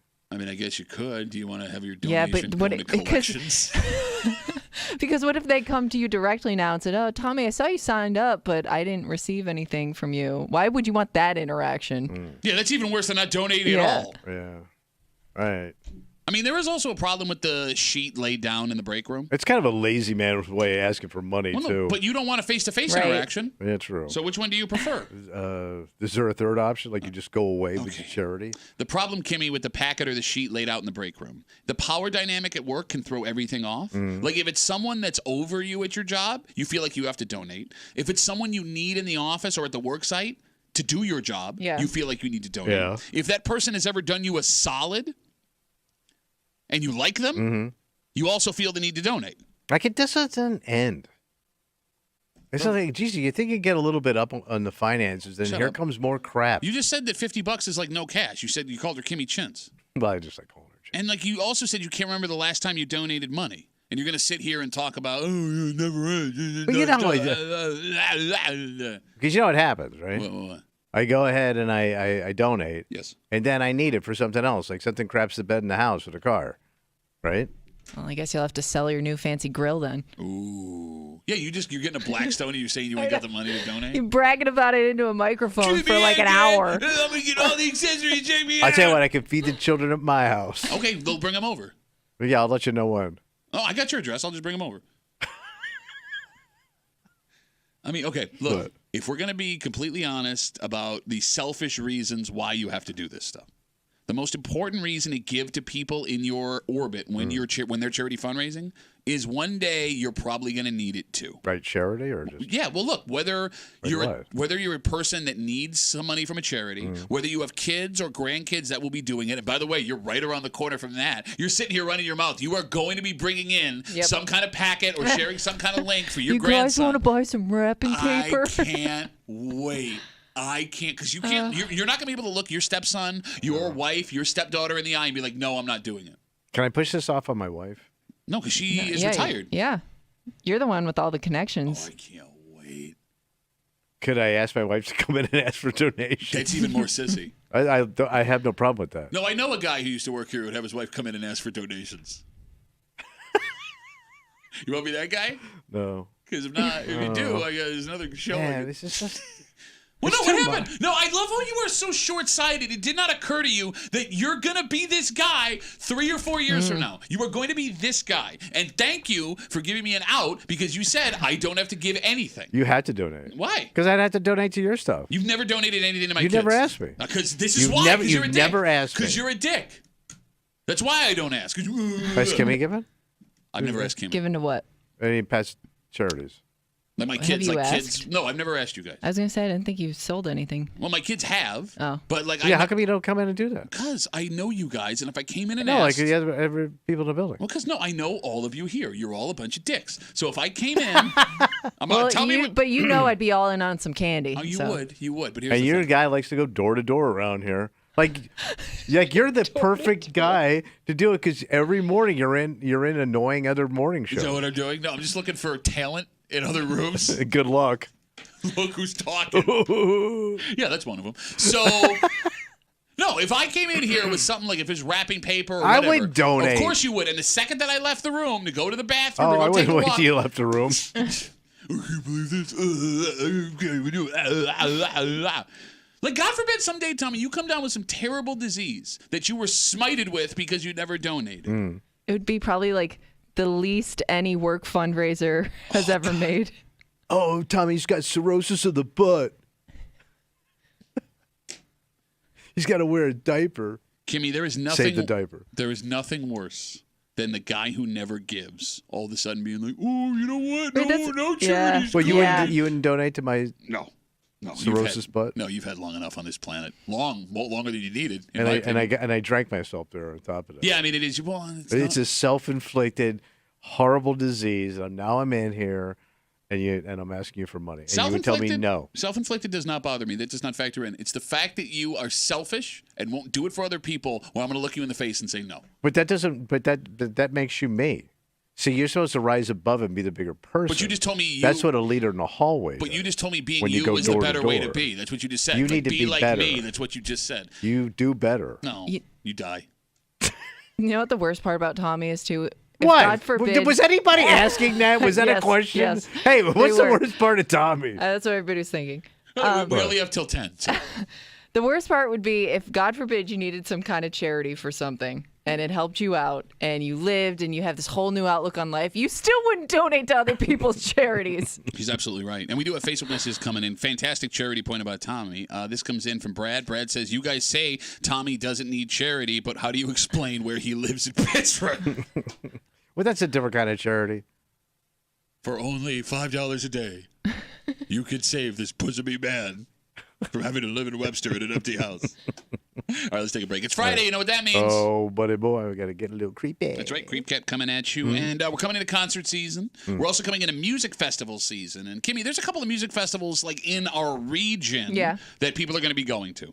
If you're planning on going, be careful. Right. Well, this number we're going to tell you, like we know that festival goers will enjoy imbibing in certain substances. Oh, yeah. But it's the amount they plan on doing Really? it, and the stuff they plan on doing. Damn. We'll get into it next here in the break room on 96.5 WCMF.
I mean, we're not prudes here. No. Like, we understand what happens at concerts, especially like festivals. Get loose, let's party. But did this many? Really? This many people?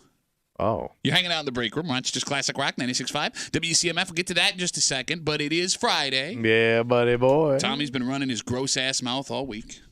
Kimmy's collected all of it. She's put it all together. We call it the creep cap. All the disgusting things Tommy said all week long, and it happens now on CMF. Yeah. Oh, man. All right. God. All right. How hard? Okay. All right. I love it. It's in the men's room. Yeah? Yeah. What's this? I got into the indoor grilling game this year. What's this new indoor grill pancake business called? It's called Uncle Tommy's Southern Batch Pancakes from my grill to your lips batch sauce. Tonight on Cranks. You got to go to the Good Knee store. I hear your mom's working there today. You son of a bitch! Breast milk full of booze makes that baby smooth. Well, we know you have resting dick face. Well, there's nothing I can do about my dick face. Okay. Just my face says, hey, here comes a dick. Me think of a class that I thought that I was going to love and want to pursue. Bosoms? Talking about kids. They're imaginary children. They're imaginary child bosom. There was coconut shrimp involved. Oh, that's worth the trip itself. Bro, the amount of hose you could get with coconut shrimp in a bag. It was almost like having a bag of Coke. There were shrimp hose. So it is amazing how many times when I went out drinking, I saw my buddy's penis in public. In public. Uh-huh. There was a lot. Raw boobies. But you may get drunk and start diddling around inside that sleeping bag. Diddlin' Ron is my favorite Ribs Arkansas song. Diddling wrong. It just felt so wrong. But you kept doing it. But he kept wiggling. Stop squirming, Ron. I'm almost done. We're just having some bro fun.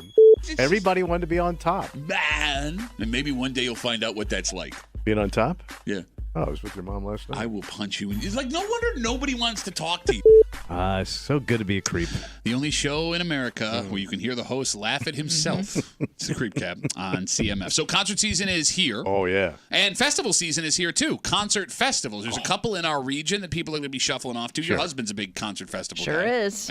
And he's going to be one of the few not partaking in this. Because a new study shows that 9 in 10 music festival goers this year plan on taking drugs. Oh. Well, I thought that was part of the fun of these outdoor is festivals. that a new thing? 9 in 10? 90%. Oh, 9 in 10? 9 in 10. Yeah, So you're it's right. weed, Because I would everything. think like certain festivals more than others, you know? Okay. Like, there are Like certain, those jam band things. Yeah. No, But I wouldn't think like 90% of people there. 90%. So that's country show. I mean, it's music festivals. But there's not country just- music festivals. So yeah, that's- 90% of people will Yeah. be in some kind of substance, according to this study. All right. But that sounds like they're just having a good time. Look, man, I don't want to sound like a prude, and I'm fine with being on whatever. But like 90% I was of gonna the say, I would think crowd, like a lot of people do, but I would never think it was that many. only 10% of the crowd is sober at these. And by the way, that's not even actually true because they don't Sober, count yeah. alcohol in this study. This is just straight drug, no alcohol. Straight up, uncut, All right, pure Colombian drugs. All right, so you're talking about weed. Okay, here, I have it in front of me. Okay, we got our top. Yes, the drugs they plan on using. So if I had to ask you, Tommy, which drug would be the most popular at a music festival? weed. Okay, and you're right. 65% of festival goers are smoking pot. But the second most popular? Cocaine! Hey, it's back, Oh, baby. man. Those are two very different, Yeah. good times, I guess you could call it. Yeah. Almost half of music festival goers this summer, almost half, said they will be using cocaine while they're there. So I know Jeez. like they check everything before you go into these festivals. I don't know. People get stuff How are they in. getting I don't in? know. It's a great With question. Coke. It's a great question. By the way, even before... wrapping up, LSD and shrooms were the third most popular. About a quarter of concert goers say they'll be dropping acid. Even before, weed was legalized here, I always wondered like how people got that in, because if you sit in any lawn or any like open area, you smell it all the time. That's going back years. I don't know. I mean, they don't really check you that much for drugs, do they? There's not like a dog. Well, they are there. looking through all your stuff. Yeah. I thought. Well, I mean, there's ways to get it. I'm not okay. I'm gonna just shut up. What? I'm saying it's I not like guess it's you're made of right. metal. I Like, am you just can surprised at how much there is and how All right. much gets through. I guess they're just looking for weapons, really. Yeah, that's what I mean, right? Yeah, As long as you get through yeah. the metal detector, you're not going to kill anybody. That's true. So, we tell you that 9 in 10 people going to music festivals this year plan on using drugs. We Yeah. told you the second most, and almost half of the people who plan on using the drugs plan on using cocaine, which is pretty alarming. What's even more scary, because Tommy, you just brought up this whole conversation about how do you get them in. It turns out the majority of festival goers don't have to get them in because around 60% of the people in this survey said they plan on getting their drugs at the festival. So somebody's dealing there. Which Yes. means they'd have to have a lot of drugs on them to deal. Yeah. Or a lot of people dealing a little. Yeah. Right. So getting your drugs at the music festival poses a couple of problems. Like what? Well, problem number one, you're not familiar with which you are buying. This is not someone you know, someone you trust. You are at the mercy of whatever is in that baggie at a music festival, which seems like a pretty risky venture.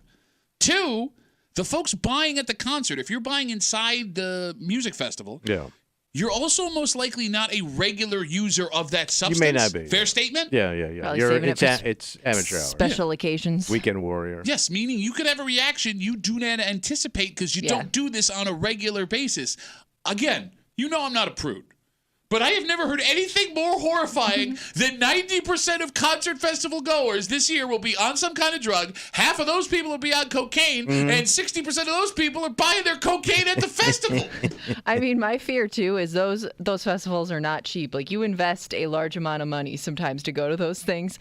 I don't want to ruin it by passing out and not, you know what I mean? Like not knowing how it's going to affect you, like that could ruin your whole experience and then you paid all that money for nothing. But I'm not, I still think I'm more worried about heavy drinking than heavy drug use. Why do you say that? Because of the violence and the problems you have with alcohol compared to drugs. Okay. So if you told me all these people here are smoking pot and on coke, I'm less afraid of that group.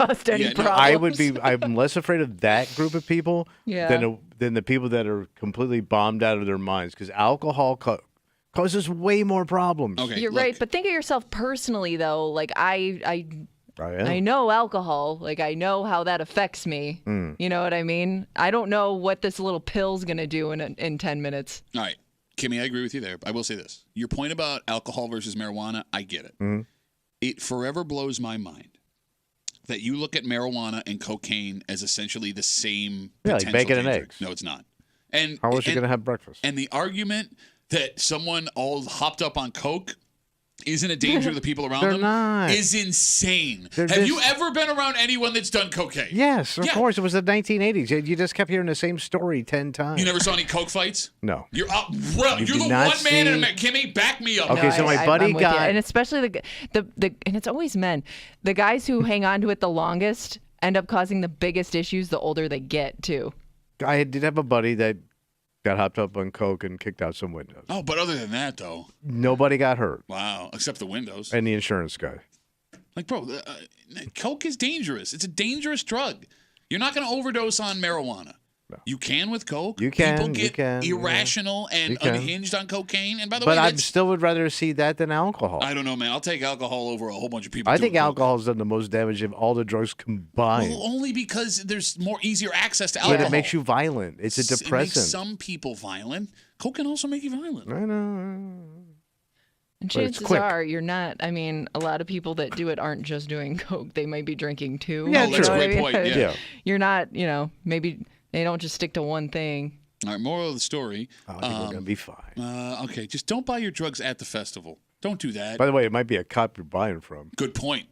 Yeah. That's what I'd be scared of. Not tainted coke, but I'm busted because I just dealt with a cop. Tainted Coke, one of my favorite new wave songs from the 1980s. Tainted coke. Tainted coke. By the way, if you want to know if the guy you're buying drugs from is a cop, if you're watching the live stream, the outfit Tommy's wearing, that's a cop. Hey, young people, want some cocaine? We come back, grab it. I'll tell you what we're doing Monday, next here in the break room on CMF.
That's going to be a Rapperoo. Patio Friday Rapperoo. For Friday Break Room CMF this weekend. Going to be a blast, buddy. Oh, so much to do, Pat. Well, there is. You got the Lilac Festival. The Wings are in town. It's going to be beautiful weather. And if you're looking for Western work boots. I'm thinking about getting into a little Western apparel. If you're looking for, comfortable jeans, work cowboy boots, durable clothing, workwear, Western fashion. I might come down there for some cowboy boots. Well, you should. Boot Barn. It's now open in Greece. And I'm going to be hanging out there Sunday for their still going. Grand opening event from noon to 2. Wow. Yeah, you can't go there. You don't. Why? What are you talking about? You don't fit in a place like that. Yes, I sure do. A Fisher do? A Fisher do. I'm a boot guy. Not the kind of boots they sell. Yeah, it's called Boot Barn. Yeah, it's Boot Barn, everything but that. That's what the actual name of the store is, but it didn't fit on the sign. We got to get out of the way. All right. Everybody have a great weekend. Listen, if you missed any of the show, either today or all this week, you can catch up with everything at WCMF.com. It's really easy. You can find it there. You can also catch up on everything you missed watching the show. Get us on YouTube.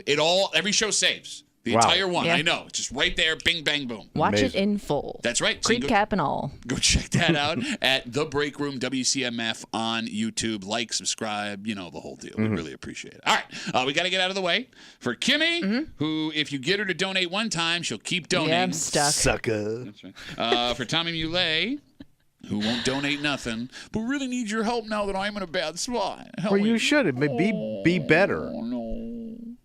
My name's Pat Duffy. We'll see you Monday morning, 6 a.m. here in The Break Room on 96.5 WCMF.